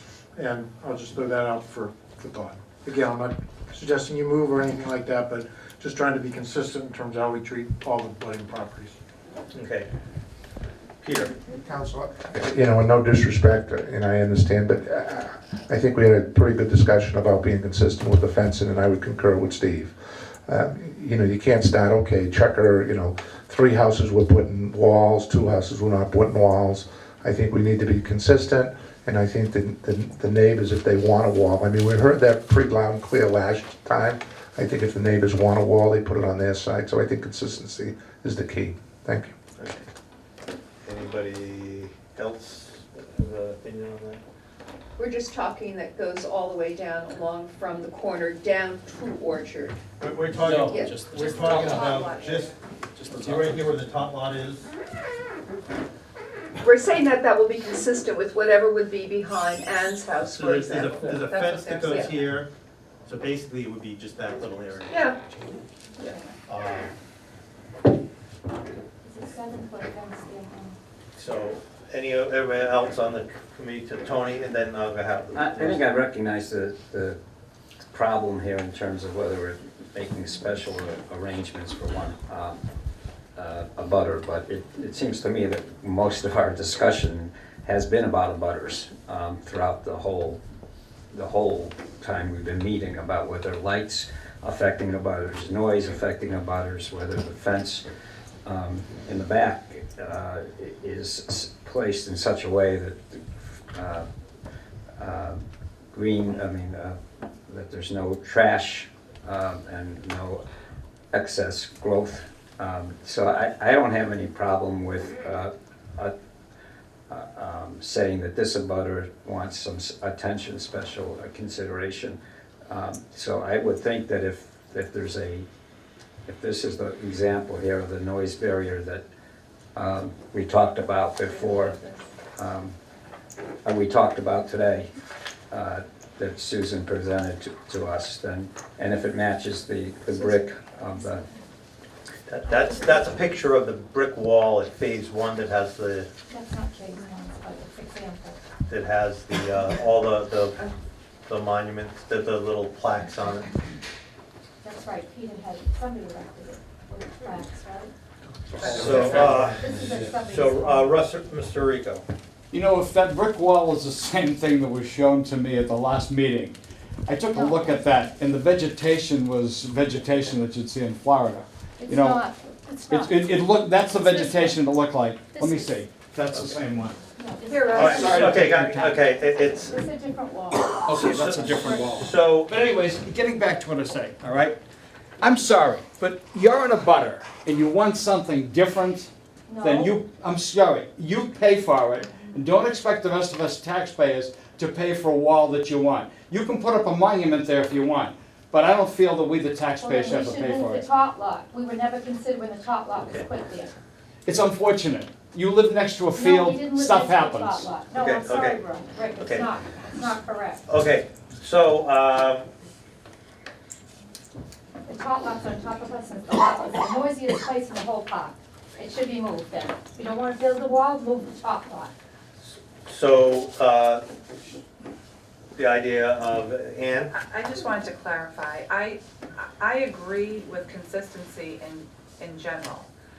What I was saying is that, and having used that top lot a lot myself, and it's not just to, placate the Felinos, it is, that's a separate end there, that the top lot is enclosed as it is, And so it would be really just the wall within the tot lot. And if it provides privacy or soundproofing for the people in the tot lot as well as for the Felinos, then I don't see what the big deal is. I wasn't saying that we should cater to every individual abutter at all.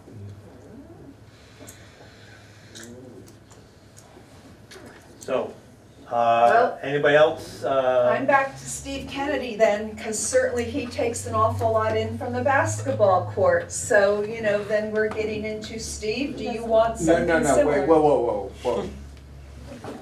I do not want the 16, 14, Right. 30-foot wall, whatever. I will say, I'll take this opportunity to say, after this afternoon, I would very much appreciate it if the sign said no amplified music, so I wouldn't have to argue with the kids about this and be told it's a free country and so forth until I say I'm gonna call the cops. I don't like those confrontations, so I would appreciate if the sign could be that, but no. Just want to I make sure, think, Steve.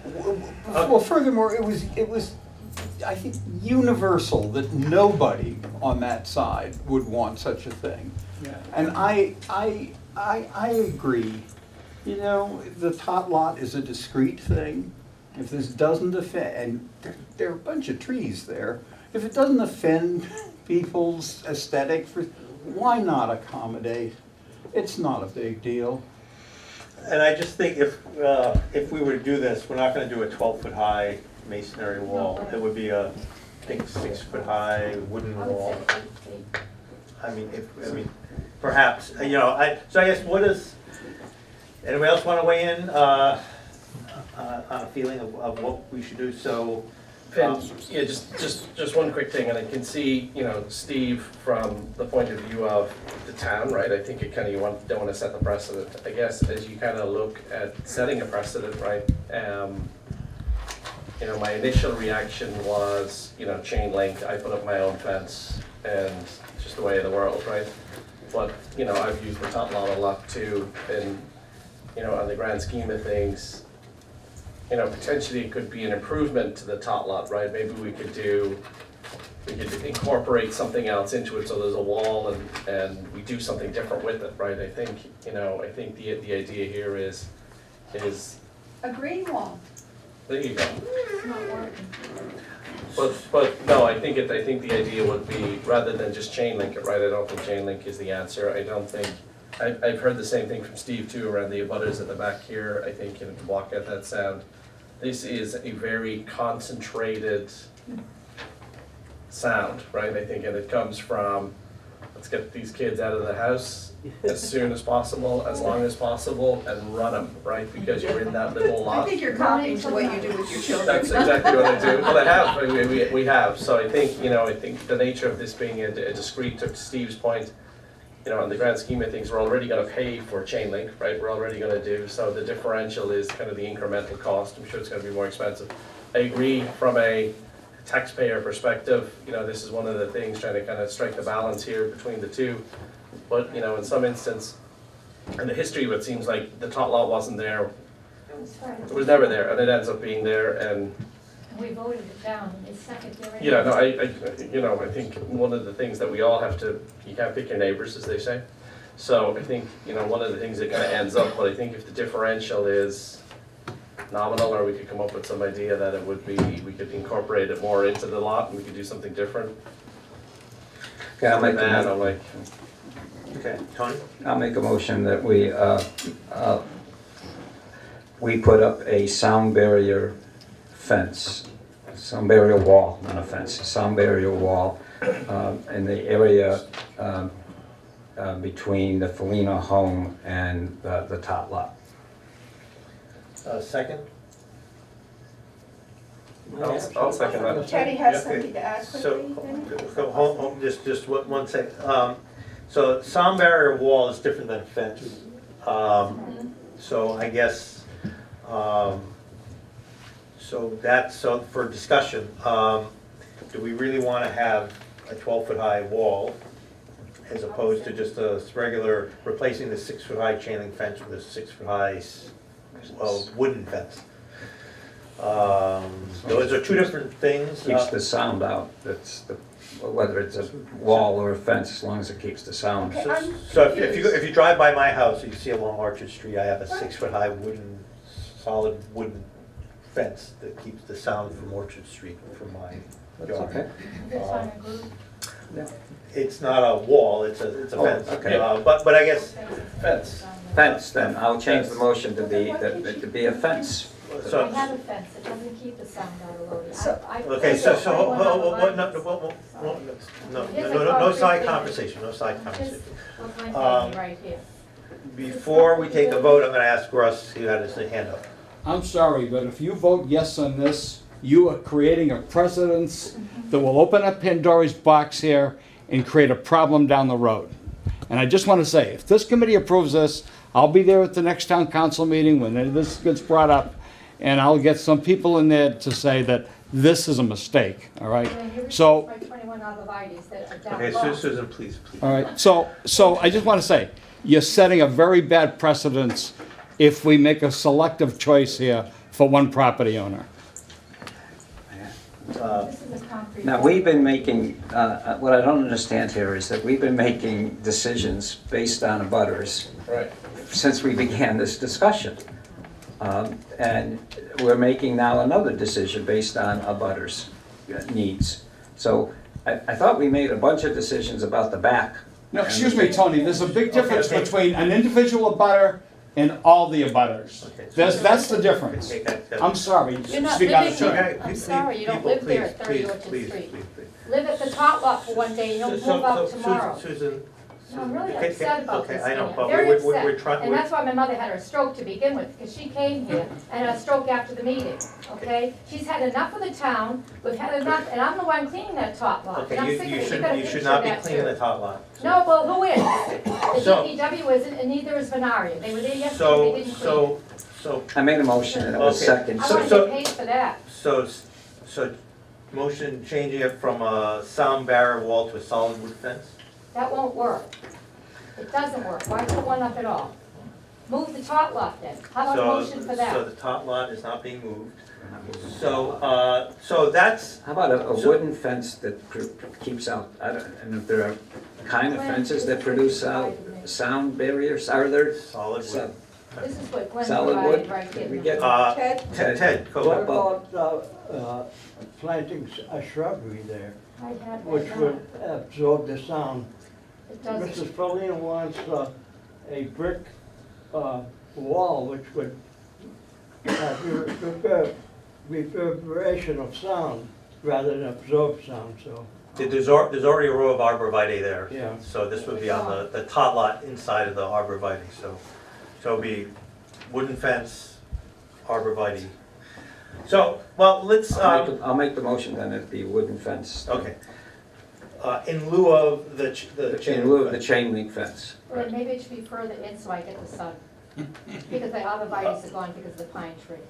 Well, okay, the wooden fence will block all sunlight to the Well, arborvitae. you can move it in, close No. to the top lot instead, next to the sidewalk of the top No, lot. it's not, that's not gonna be Why along the not? property It can be line. circular. Okay, I'm sorry, there's gotta be compromise here, Vinnie. so I'm the sorry. okay. Here's a landscape architect. Which would you choose for a Okay, concrete so barrier? so, The top one. okay, guys, I'm gonna ask for, anybody wanna say anything before we vote? I'm hearing that, I'm hearing that You're just if pushing the her further Felinos out don't on wanna have a property. wooden fence, I have a wooden fence there now. It there's no doesn't point prevent in the us voting sound. for it, so. Well, the Let wooden me fence just is ask, not Susan, let me just ask you the question. Why don't we get a landscape architect So- to come so to our do- house and see what he has to say? So during the time. choices are a black fabric chain link fence or a solid wood fence along the top line. Which would you prefer? Where are you putting this along the top lot? Along the property line. It's a tongue and groove wood fence, tongue and groove? It's probably not tongue and groove, but it's probably, It's not gonna prevent sound. Why don't you ask a landscape architect? Why don't you be Well, professional about it? You're not, Would- you're not a Susan, landscape so architect. it's, I'm gonna give you But one last chance, and then why we'll go. ask me? So do you want Ask the a landscape architect what prevents sound. chain link fence, chain link fence, or wooden fence? On top of our property, a wooden fence. No, on the town property line. What type of wooden fence and what color? it would, I'm gonna be specific, it would I'm be, sorry, so, it's so, not- so it's if not you look property. at, you look at the fence at my house, it is tongue and groove, wood fence That that's 6 helps feet high. sound, tongue and groove helps sound. Okay, then let's just tell me. So It is helps that, sound a little bit. so is that, I'm not gonna ask the Can we- committee can we- to make a I'll discuss it with recommendation. my mother. Okay, I'm gonna make How that. about can I at the make next a- meeting, I'll No, I'll we're gonna talk to decide her. right now. Yeah, Why are so- you deciding right now? You're not deciding on the lights tonight. We're deciding. Okay, so. You decided to this- put that top light on top of us, which was wrong, before the meeting started here, before this Oh. committee joined. I'm sorry. You shouldn't have done it. You researched the town. Susan, I'm okay. very upset, and I'm sorry. Okay, so then, We pay plenty of taxes in this do town, you want probably the the wood, most on do Orchard you want the Street. wooden fence? Yes or no? If it's tongue and groove, Yes. Yes, the proposal is for a tongue and groove fence, wooden fence on the property line, is it going to be 8 foot high? 6 foot high to That match won't be the high other. enough, because we have a 7 foot high fence there now. And it probably should Okay, stay 7 foot so- high all along All Orchard right, Street, and I'll tell you so why. let's, I'll okay, tell you why. Susan, that's Let enough. me- So let me Susan, that, explain no, why. it's, Dan it's will tell enough. you. It's The enough, lacrosse Susan, goals, it's the enough. goals, It's enough. The goals for lacrosse are 8 higher than the fence. 6 foot The high, balls come tongue over groove, now solid wood at 7. fence, inside the top lot along the property That's the line. proposal. That's Not the listening to proposal. me. All in favor? Aye. I didn't hear the proposal. You're not even listening. 8, 6 solid foot is not wood. gonna be high enough. 6 Why foot bother high. with 6 foot high? It's not gonna be high enough, Vinnie. at I the have top. 8 foot Okay, there now. Susan, it's 6 foot, the fence is a 6 feet It's high. 7 foot high now, chain link fence. The lacrosse, the goals for lacrosse, lacrosse. Okay, soccer Susan, goals Susan, are Susan, 7 foot. this is the last chance.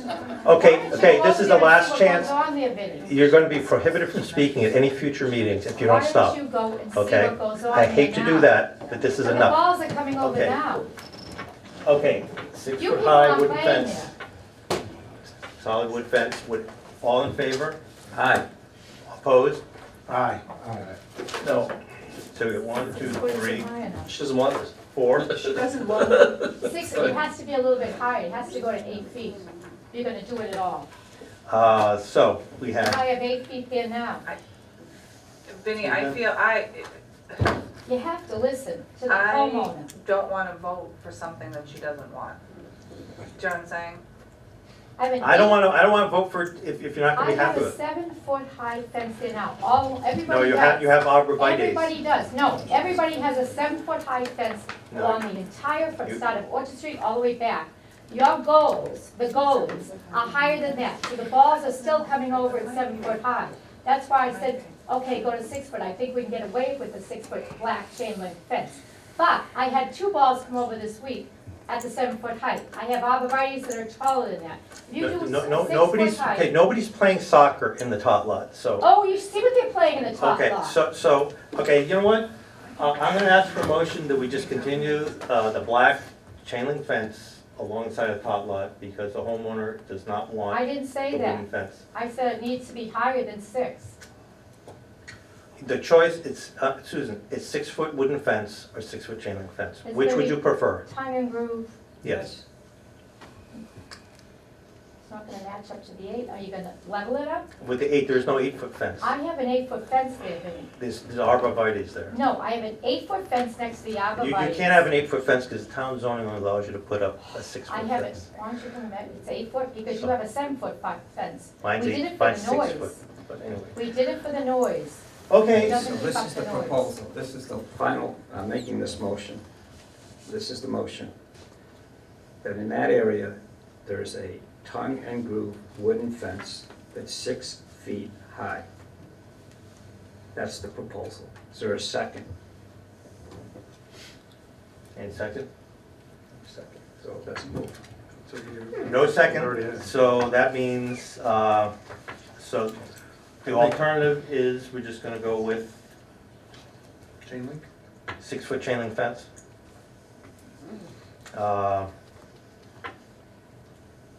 And what are you gonna do for noise for top one? It was voted down. I had no second, there was no second So, motion. no, so 6 foot chain link fence, all in favor? Okay. Opposed? Aye. Okay. So, okay. The fence fence along the front of the Orchard Street and into the shared driveway area, we'd asked Glenn to consider some decorative style fencing. What, did you have any specifics? So we're talking still 4 foot high, but instead of chain link, have some sort of metal decorative? If I can have a few minutes Okay. on this subject. I just want to back up a little when we're talking about this fencing. I brought some examples based, not really so much of just the fencing, but things that have come out of the meeting, so, you know, I'm hesitant to show something, hesitant not to show something, so I'm going to talk in general a little bit. When discussing the fence along originally we were just proposing 4 foot chain link fence. So out of these meetings, I've heard several things. One is, I believe from Elliot, take a greater look at the entrance coming in, the driveway, the pedestrian entrance at the driveway. We've come up with the solution of looking at a complete street concept through the center. I've heard from these meetings that we definitely want to separate the track from this complete street area. So I kind of thought about everything, and my recommendation would be to give me some flexibility in a decorative kind of fencing. I would recommend a brick pier type concept that you see. It would pick up on what we did at phase 1. We've got the brick piers with the gateway, something similar to that, 10-foot spacing of brick piers, 4 feet high, with decorative rail fencing in between. As far as the entrance, I brought some examples, you can look at these, but you know, I don't really think that a grand entrance with an overhead for the driveway is going to work. There's these electrical boxes on the right side, there's really no room to put any kind of a pier, but I do think it makes sense to look maybe on the left side of the entrance. I know there's some trees that would have to be removed, but maybe do some kind of a smaller pedestrian type overhead entrance that kind of a gateway into the park for pedestrians, not necessarily for over the whole driveway entrance. So kind of brick piers, you could bring those in along the edge of the track. My honest recommendation along that track would have just been a ball containment chain link fence, but if we're looking at doing something with the complete streets, I think we can integrate some brick and rail and make it a little nicer. So these were just some things that, a couple of these we actually have done at other parks, and if you know, I can pass these around, but really it's, on the upper left picture would be something like would be along the front. The brick piers could be spaced a little bit further apart. Upper left. Upper left. Beautiful. Something, and whether, you know, where that goes down through along the track, but definitely along the front to dress that. Yeah. I think we'd either pick up on, you know, we're gonna be doing the brick facade for the building, for the Right. storage unit. Yep. So Glenn, you thought about the upper left. Top left, Something yeah. like that. That would be Orchard Street kind, yeah? Yeah, Yeah. and whether that continues on to some kind of, we did this, an entrance to Skyline Park in Brookline, that was for soccer, but some kind of a pedestrian scale entrance to walk into the field. On that left hand. On the left corner you're talking about, right, Glenn? I don't recommend, if we did this down in Attleboro, I was just tripping a little, Glenn, you know? Well, it can still be done, I'm not, Yeah, no. my recommendation is not to do that, but that can be done, the big kind of overhead entrance to the park itself. You get fire trucks coming in. Buses was my thought. Make it big enough for that. Could you put that back where the shared street started? Yeah, you could.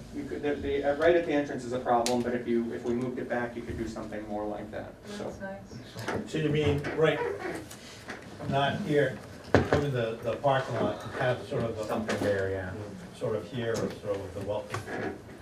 How high does it have to be? Wait, which are we talking about now? I'm confused. I was Glenn. mentioning the overhead. Just the overhead for the vehicle, for the driveway You entrance. mentioned that it's too tight to put it at the driveway entrance, Oh, so I but said putting maybe it a little bit further further out. back. Something. I do like that. The problem you I get don't- into is with the height for buses and other things coming Yeah.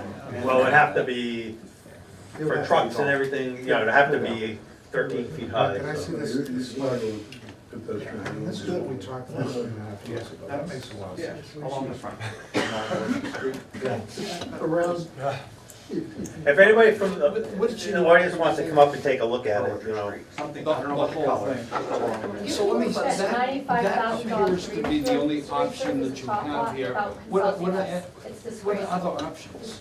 Well, you can just go with rail, you don't have to go with the brick piers, you can just go with the rail fence. You don't wanna go with the solid.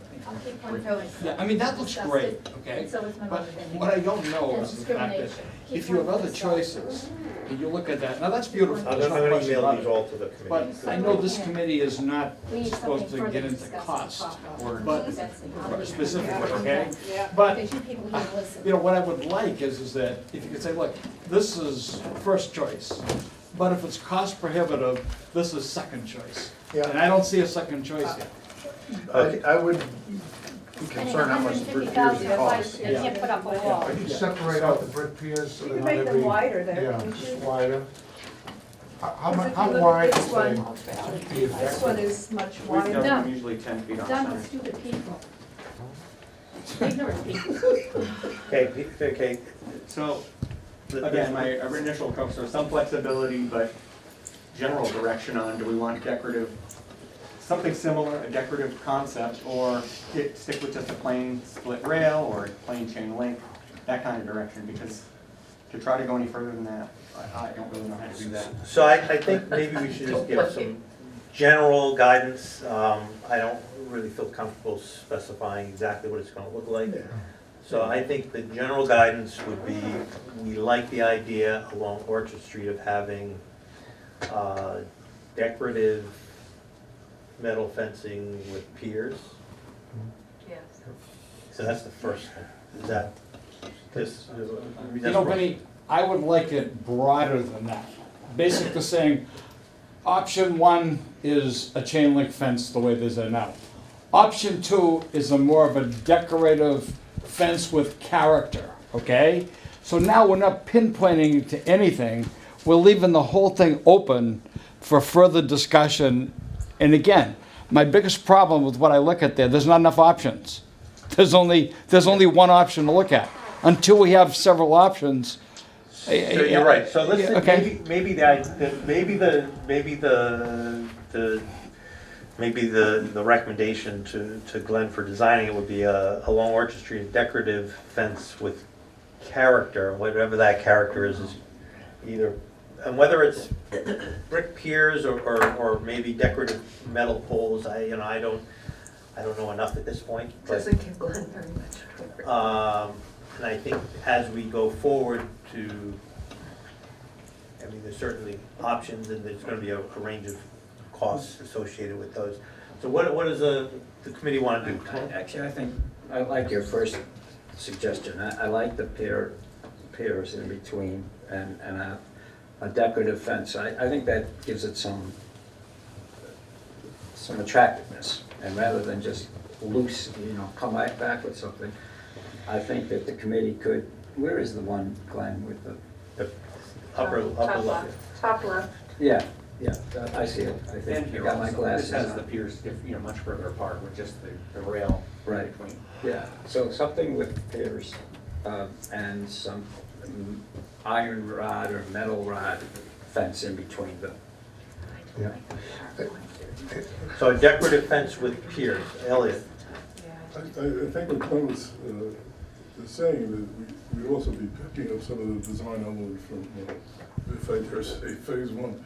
You have piers, and you want something, you don't want Ties something together. totally different. You want some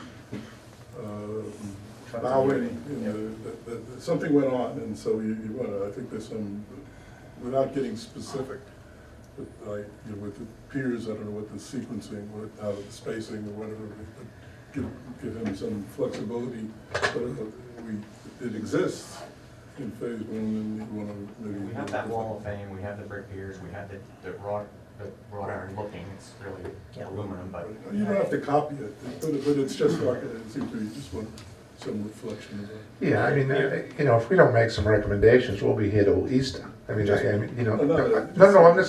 agreeing with you. I think the pier looked very good. We talked about it 3.5 years ago, and I think it should be relatively consistent with what we have on the entryway phase one in that gate, and I think it makes sense. I think it's nice.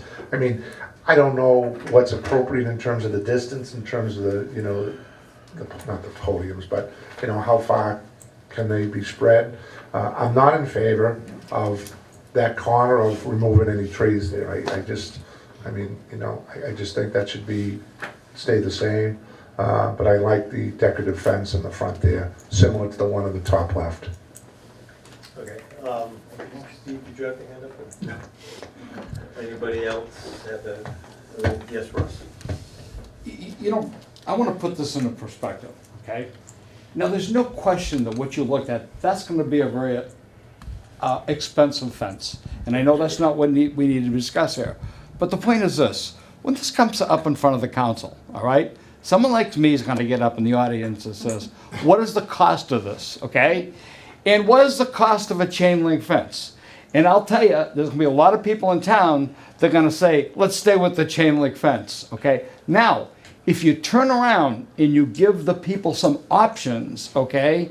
Now, they may be willing to settle for a less expensive fence that has charm and character and is an in-between cost between the chain link and what you're looking at there.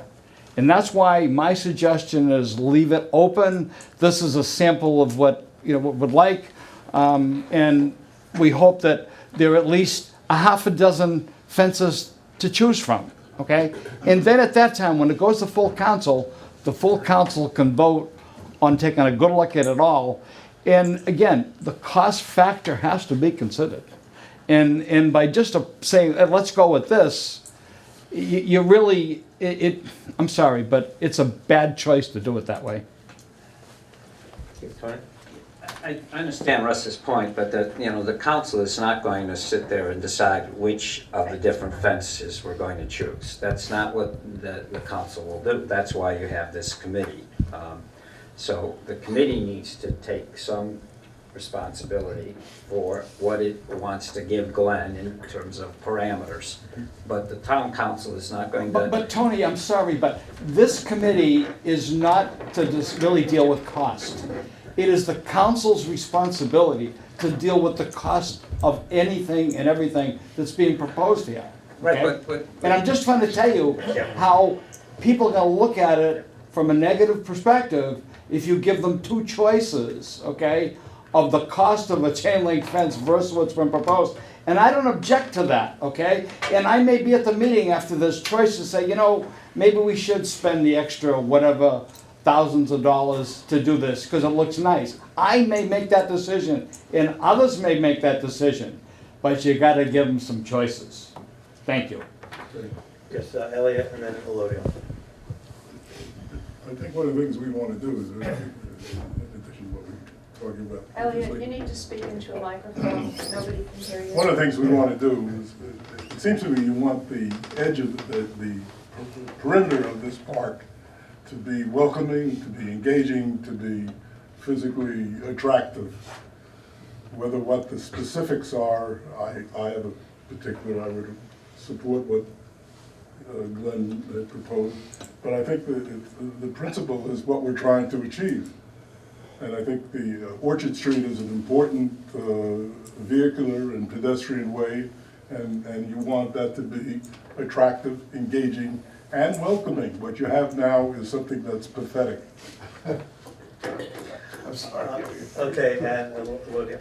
I'm with Elliot, it's hideous. I'm trying to think of what you're saying, Russ, and I think also what we've talked about is eliminating fencing in this park because there's so much of it.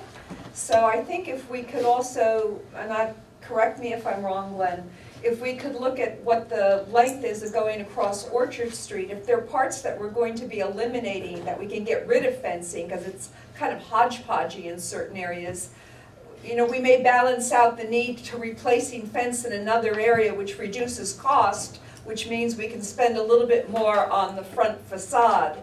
And I think that's how we can talk about this in terms of the overall picture. But See, if that's on the table, that makes sense to me. okay, because Ellie and I walked this today, and it horrifies me every time to see all the crazy elements that are going on there. So the idea of the simplicity, cleaning it up, some other ideas that we'll be talking about, I think maybe that might work for someone like you who'd be challenging the cost, and rightfully so. The other thing is, we do have, Filipello is a beautiful park when you walk in there, and Arsenal also, and I think why ignore the park aspects here, because that's something we're trying to bring back into balance at Victory Field. And I think it'll enhance the field, and certainly the track area and the sports area where people will be able to look at the events. So, does that make any sense, Glenn? Yeah, I mean, I would say you could just say no chain link fence, but, either just decorative aluminum or decorative aluminum with brick pier combination of some. You can leave that portion open, but just say along Richard Street, there won't be chain link fence. I know you're kind of looking for even the chain link fence cost option, but. Well, like I said, I want everything to be open on the table for the council to vote on as far as what to do there. And again, I want to see a half a dozen options. That's what I want to see. That helps you make a decision. It's like anything else you buy. You bring in a contractor to put siding on your house. He brings a whole bunch of schemes of different colors and everything else. So how do you make a decision based on just one option? I mean, I can't see it. Peter had his hand up. Just a quick thing, did I mishear, or we can't, for safety reason, have any gap in that fence? I don't know if I misheard you. No, we were looking at some of the fencing within Oh, okay, the I'm area, sorry, I Peter. misheard you. Could we do something a little bit different? No, I know you need the fence. So I just gonna, to just before I go right to ask Tony, just to Glenn's point, we could say, a decorative fence that's not chain link, whether it's piers or whether there's decorative posts, where the links are. Leave that up to Glenn to come up with options to the design team. I just want to point out one other thing is, that sidewalk along Orchard Street is plowed by the snow sidewalk plow. And I do have a little bit of concerns about masonry piers that close to the sidewalk, because the current metal fence gets dinged up and banged up by the sidewalk plow. So maybe something not as big and bulky as a masonry pier. Or maybe create some kind of a curve along the front edge, that these are just set back behind, so that any curve. So anyway, but I don't want, I guess just going back, what our recommendation for the design is something that's not chain link and something that is decorative. And then Tony, and then I saw the. Well, I think that we're avoiding our responsibility by being too broad. We didn't ask Glenn, or maybe we're going to ask Glenn for a variety of options when it comes to the shared street. How many flower decoration, how many benches, how many lights? I mean, are we basically saying, and we never talked about cost on anything else. I mean, if we've made all these other decisions and we're not talking about the cost of anything. So I found the discussion a little bit, that now we're talking about costs, when we inconsistent. I find the discussion inconsistent. Are we or not going to take some responsibility for what we want the park to look like? And it seems to me that we need to at least be responsible enough to make some decision about how that fence is going to look. And yes, we could say no chain link, though that's good. We could, but what are we going to say in substituting for the chain link fence? And this just brings up the question, just for the future. And I'll talk about the shared space. Are we going to get to the point of designing the shared space, or are we leaving that up to the design team? And then who's the design team going to bring that back to? Is it bringing it back to just the department heads, or is it bringing it back to this committee? So, I mean, that's a broader question, Vinny, I know, but it seems to me it's pretty important if we're going to move forward on some of the next questions around fixtures and landscaping and amenities. Are we making those decisions, or are we leaving that up to Glenn? Let me ask just real quick. I think our recommendation, when we make this recommendation to the council, is that once the council moves forward with the contract to design it, that during the points, the critical design points during the design phase, that we asked the council to have it come back to this committee just for, Yeah, we talked about that. public, just for input and a sanity check that, things kind of go into the same way. Okay. Not that we have the veto power, but we provide some good feedback as a group that has spent a lot of time working on that. So that's number one. Number two, you're right, we do, we can make this as specific or as non-specific as we want. It's really up to this committee. And if we're happy with the idea of a decorative fence with piers, or decorative piers or decorative posts, I'm okay with any of those things. It's, I guess, if our recommendation is we want masonry piers as opposed to, say, metal piers or metal posts, that's I'll make something we could weigh into, I would like to make a recommendation we can make that there's masonry piers, whether they're brick or whether they're square granite pieces. Let's We have make, two people that still want to pursue this. I know that, but we're still busy. I'll make a recommendation then that we, the recommendation that we, decorative metal fence with some sort of piers. And not chain link, but a decorative fence with some sort of. With piers? Piers, excuse me. Decorative fence with piers, okay. If I could add, again, you have a design goal or intent. And I think there should be some verbiage that says something that not only what we want here, but that we want something that's welcoming and engaging or something. I don't know, that would be along Orchard Street. That's welcoming and engaging. Okay. Could we also add in keeping with what is already existing in phase one to tie And in? keeping in with the. Compatible with phase one. Compatible with phase one. Second, some design guidelines. Second, we got a second. Okay, and then I'm promising I'll let you guys talk after. I'm gonna let the committee members talk first. Peter. No, I like it. Oh, okay. So anybody, okay. Ben, I'm sorry, just real quick. So, I guess in the spirit of, taking some of the design features internally, we kind of got the 20-foot chain link look going at the end of the football field already. I think we kind of covered that. I think when you look at that, it is out of necessity, but it is ugly, right? Because obviously the football goal is there, the soccer goal is there. More plants. Right, and so I think when you look at the chain link, I agree that the cost option, but at some point you have to think the recommendation has got to be more around, we don't want to build a Cadillac here, but also in the grand scheme of things, we haven't invested in this piece of the park in forever, right? I would probably defer to Steve on what the spend has been. My guess is that the only spend on this has been probably cutting the grass, right? Probably at a push, and maybe lining the fields, bucket of paint. And so if you look around that and kind of the aesthetic of it, I think a lot of the decision not to do anything has probably been because of the changes that we're going to make here.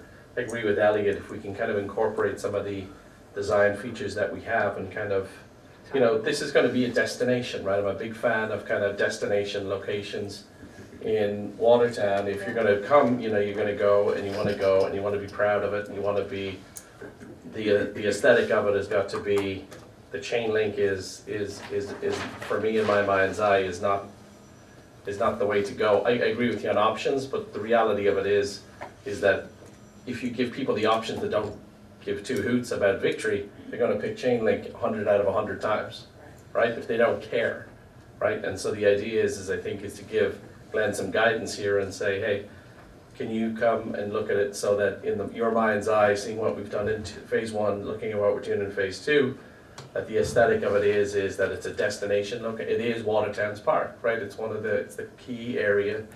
And I think, if I look at this one, if it's top left, great. I heard Elodia mention the spikes on the one on the bottom right. We could avoid that, given the fact of half the kids that I know will probably try and hop it. Probably not the right thing to do, but something that's obviously clearly safe. But And just I would subscribe to Tony's initial motion. Okay. Real quick, so Libby had her hand up first, then Steve, and then Russ.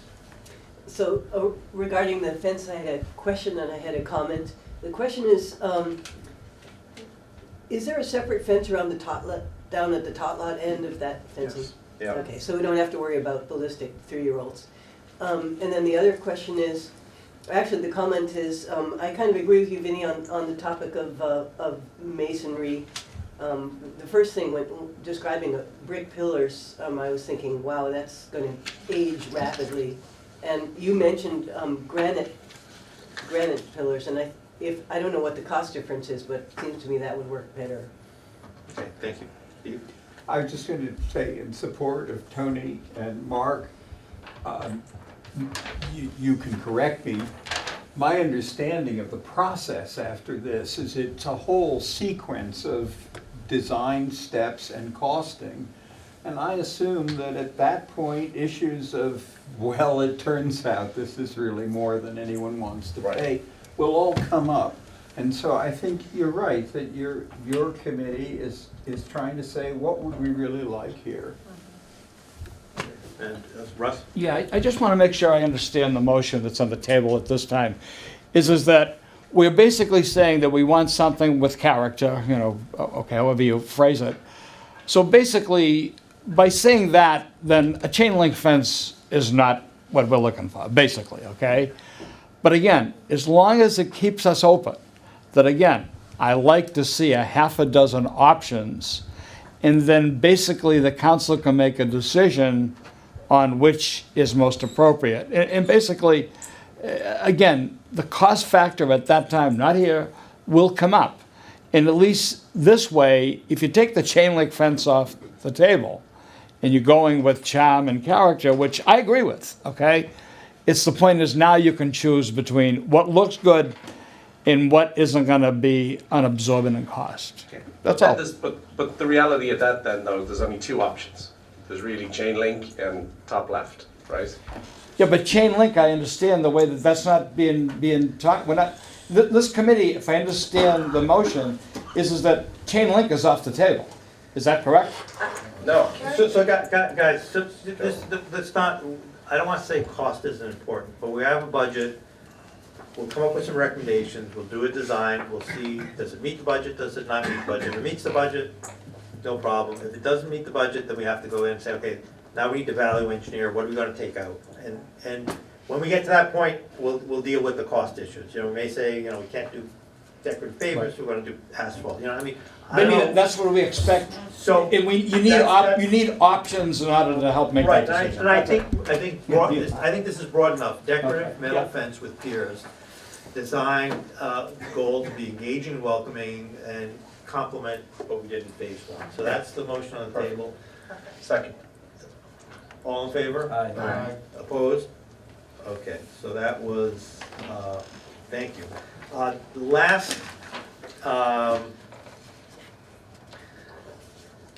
Last thing is, before we talk about scheduling that next meeting, what do we want to do about sort of this gateway example? Do we want to have a gateway entrance? Yes or no? And if we want to have a gateway entrance, do we want the pedestrian one along Orchard Street, sort of a more one suitable for motor vehicles over the start of the shared driveway? Or do we not have enough information to make that recommendation tonight? What do people think? I don't think we have enough information, but I think we should give Glenn direction to design that and come back with some recommendations for an attractive entryway from Orchard Street. For cars, Steve, or just for people? I think I made it purposely vague, so it can be either one. So if it really doesn't work for something that'll go over the roadway, then maybe something for pedestrian entrance. But, giving some flexibility. Is that too flexible, Glenn? Are you asking me to come back to this committee with some design, specific design? I was thinking that would be part of the design as we went forward. That, no, you wouldn't come back to this committee necessarily, unless the whole project comes back to this committee. So our recommendation would be to say, come up with a decorative gateway examples as you move forward with the design. We're not gonna choose what that is as part of the design process. And again, maybe this is a critical enough design area that we say, come up with a range of options for the design committee to consider, the design committee and the public to consider during the design process. So, we could do this one, we could do that one, do the other one, sort of what Russ alludes to, rather than, we're not gonna sit here the next 10 minutes and actually design. It's too complicated. From my experience, the gateways to, vehicle gateway entrance is gonna be one of those, it's taken out because of the cost. So I think that's a good direction to go. We'll consider it and come up with some ideas going forward, and then when things start costing everything out, we'll Cut it out. So that would be, just one second, so that would be, to Steve's, so come up with a decorative entryway with a range of options for the design committee to consider. I mean, is that, Elliot? No, I'd support that. I just would add that we do not want the same kind of thing at Marion Street, but I think you want to upgrade Marion Street entrance. I don't know what that would, you have the stanchions gateway, just something just a little somewhat better, not even vaguely in the same category as Orchard Street, but just something, a little bit of a... We already decided that one of the earlier meetings. Yeah, when we sort of talked about renovating it, but the Marion Road one would not be decorative. Not at all. It would just Black bollards and a black gate, just bring in the black element consistently throughout the park. all right, so is everybody okay with that concept? Yes. Yes. All in favor? Aye. Opposed? Well, we got through a lot tonight, but we didn't get through everything. We had, in the last 5 minutes left,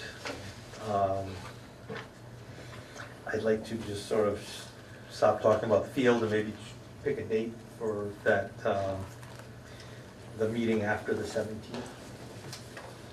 So if you look at the agenda, we had what we plan on doing in the October 3rd meeting, which we're gonna actually have to bump some items down, and then discussion to finalize the report. So I'd like to pick another date. Now, October is a very busy month. So October 3rd, when we meet, that's today. That's October So 17th. it'll be for this meeting, and we're actually gonna have to move. We're taking C and D down. C and D down, move to here, so we may end up moving things down. What I'd like to do is just pick another date for that future meeting after October 17th. So if everybody has a copy of the agenda, you can see how that works. So we have, our next meeting is October 17th. We have lots of meetings scheduled. We have election on November 7th. There's not a lot of choices. If we wanted to stick to Tuesdays, it looks like What about the 21st of November? that November 21st is probably the first day. Now that's 5 weeks. Which is much longer than we've normally done, but it would be after the election on the 7th and town council meeting on the 14th. What it would also allow me to do is go through all the minutes, take all the decisions we've made, sort of collate them all into one common document. So when we come to that point to discuss all the recommendations together, we would have a document that sort of has all the recommendations in one place. And that will get, 5 weeks will give us a little bit of time to sort of do that. Vinnie, on the 17th, are we going to finish talking about the other amenities and stuff like that? So we would do other equipment, fixtures, landscaping, amenities, any other elements not identified in the September 2014 proposal, and then a re-review of all the elements for consistency and unity. So that would be sort of taken, which I hoped we would have got some of that today, but we didn't. Well, realistically, we'll be able to do C and D on the 17th, right? On the 17th, correct. Right. So C and D And then, and whatever other discussion about, whatever sort of, maybe a re-review of different things. We talked about, review you recommendations. know, flipping this back, maybe making some other changes, we could do that. Counselor, not to be the bearer of bad news, but we didn't talk about that fence in that triangle area behind the basketball court. Right, we were gonna talk about this area as part of the landscaping. Oh, the fence. That's part of C and D. That's part of C and D, Okay. that whole, All right. and we said, let's save the discussion of the fence till when we have, All right. talk about in terms of how we wanna, because that's more of a landscaping issue. This Combination. and the fence. I'm looking at the fence on the track, not the Yeah. fence by the fence. And that may end up being, you know, whatever, you know, rather than sort of discuss it. So, I mean, does I everything, think realistically, those two items will keep us busy on the 17th. And then re-review recommendations of all elements for consistency and unity and produce a draft report. yeah, so, Do you so think we'll cover that? if it doesn't, we'll schedule another, we'll Yes. do the best we can, you know. They will come. What? So, Russ, one sec, Peter, you had a question? No, Oh, I thought you had your hand. that's fine. So every, November 21st, if ever you check the calendars, Russ, you had a question? Yes. So the next meeting moves along. I'm hoping as far as landscaping, that there are more than one option on the table. So is that going to be the case? We haven't discussed, I mean, there's other, you know, we haven't, whatever the committee wants to consider, I mean, and whatever members of the public want to consider, and we're willing to open up. But do we have some, you know, I love the experts to say, this is things that you can do and all, and then basically to see something. And I mean, without having a basis, it makes it harder to make a decision. Well, I guess, that's a good point. So this area, I mean, in terms of landscaping, you know, this sort of is the critical area, what's going on here. I think everybody agrees to. So the question, We're just looking at the existing plan, because that's pretty much what we have with the decisions that have been made. so, in terms of, you know, the original plan envisioned that being done with paving. You know, so do we want to pave that area? Do we want to have that area be grass? Do we have a mixture of paved walkways and grass? Do we, I mean, there's a range of things we could do. Maybe Glenn, you could think about that in the next. Well, that's my first question is, you know, what options would this group really want me to come back with? Types of trees, types of benches, types of tables, layout of trees? I mean, Yeah. you got two triangular Well, slivers okay, now. Just to one example, mentioned about grass or asphalt. I mean, we would prefer the grass which looks better. But if it's an area where people have to walk on, then it might make more sense to put something else other than grass. So, you know what I mean, like I say, those are options that we need to be able to think about to help make a decision. Okay. Elodia had her hand up first. Okay, and I'm not trying to confuse you, Glenn, but I know that at one meeting we discussed having these quasi lockers behind these low bleachers, and in talking with some of the kids in town, they didn't want that. And I found nothing that. Great, they didn't want outside. that, and here to throw the next wrench into the works, they asked for some kind of pavilion like is in the other parks, where they can just throw their stuff up when they're running track and stuff, to throw their book bags up. And I don't know if we have room for that in there, but they asked for that because they like them in the other parks. The cross-country team likes that. And it also seemed to me to be a double win, because in the summer it provides some shade for people who want to be outdoors and just go have a cup of coffee and sit somewhere, and also for your summer camp, because everybody's huddled under two trees. So again, it would be some shelter. So I don't know if that makes any sense. The other suggestion I heard from people, which I saw down in Philly, I was down there this past weekend, is people wanted some movable chairs that they could just move around in that area with small tables to go have a coffee. That seems to get more confusing to me, but that was another thing that came up. And I think Because the goal was to keep that space green and try to avoid any I mean, that was Right, everything I've heard yeah, I from you so know. far. So I don't why know don't how I you do do it. this? Why don't I go, I'll create some graphics that people can react to. Great. But, you know, as far as bringing too many ideas, I'm not sure exactly what we're kind of limited to what we have left, but I'll try to. To bring up some things so we can, as a committee, we can look at, say, yeah, this makes sense, this doesn't make sense. Okay, good. I think this is a very important part of this project, these C and D. And I don't want to rush it. And I think we as a committee need to be willing to make some recommendations on this. This is the part that people said, let's make this the park part of the field. So if we're gonna have benches, or we're gonna have a cookout area, or we're gonna have We'll cook at it. We're not gonna decide tonight, so. movable chairs. I don't want too much from Glenn. I actually want us to be the ones who are making some decisions here and give him more direction. And that's our responsibility. So I think the homework for everybody around this table is go home. Mention Sounds next good. I like that. I don't want completely finished without. And tomorrow, think about what you would want to see here, and put it in writing. So when we all get together and talk about it, you know, we have, you know, some more concrete ideas about specific things that we would want to see. And if you would want to put it in writing and send them to me ahead of time, the meeting, I can make copies and distribute them around so we can all have everything in front of us as we talk, if you want to do that. If you don't want to do that, that's fine too. But if you have some really specific ideas about things that you're passionate about, why don't you do that? And then Glenn can go back and come with some range of options, and then we can sort of pick and choose and make some decisions. I'll think more functionally, what you need to access, Right. access and things like that. The thing I was going to add, and I want to go back to something that Russ said as well, is that we want more greenery in there, but I think by getting greenery, we might have to add some bushes. Otherwise, people are going to tromp that place into a mud hole anyway, which is what it is now.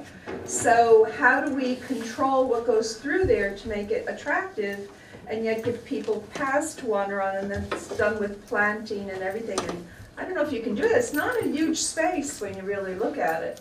And we did add Stop looking at that one, Vinny. Look at the other one. But we It's did add some confusing. sidewalks in there for ADA Yeah, accessibility, right. so you know, how we, you know, if that becomes sort of follows the desire paths of where people normally walk, that saves some grass, and then, you know, then we could have plant. Sorry, We the see that at green the entrance design. now, where we see people are creating their own Okay, paths. Can I ask Glenn for one, is it possible to have some blow-ups of the areas we're Yeah. talking about? I see two primary areas here, the triangle between the courts Yeah. and the triangle down between Orchard Street and, to the left. Left. You got a big green space there too. this And maybe that stays as it is, but that's another open space Is it that needs to be possible considered. to bring those, can you Yeah. blow them I'll up a blow little bit? each one up the size of one of those Thank boards. you, thank you. Great. All right, is everybody okay with the Can I make a motion to adjourn? 21st? Wait, before we do that, is everybody okay with the 22nd, 21st? Works. Yes. Bring Okay, in a motion to adjourn. one second. All in favor? Aye. Aye.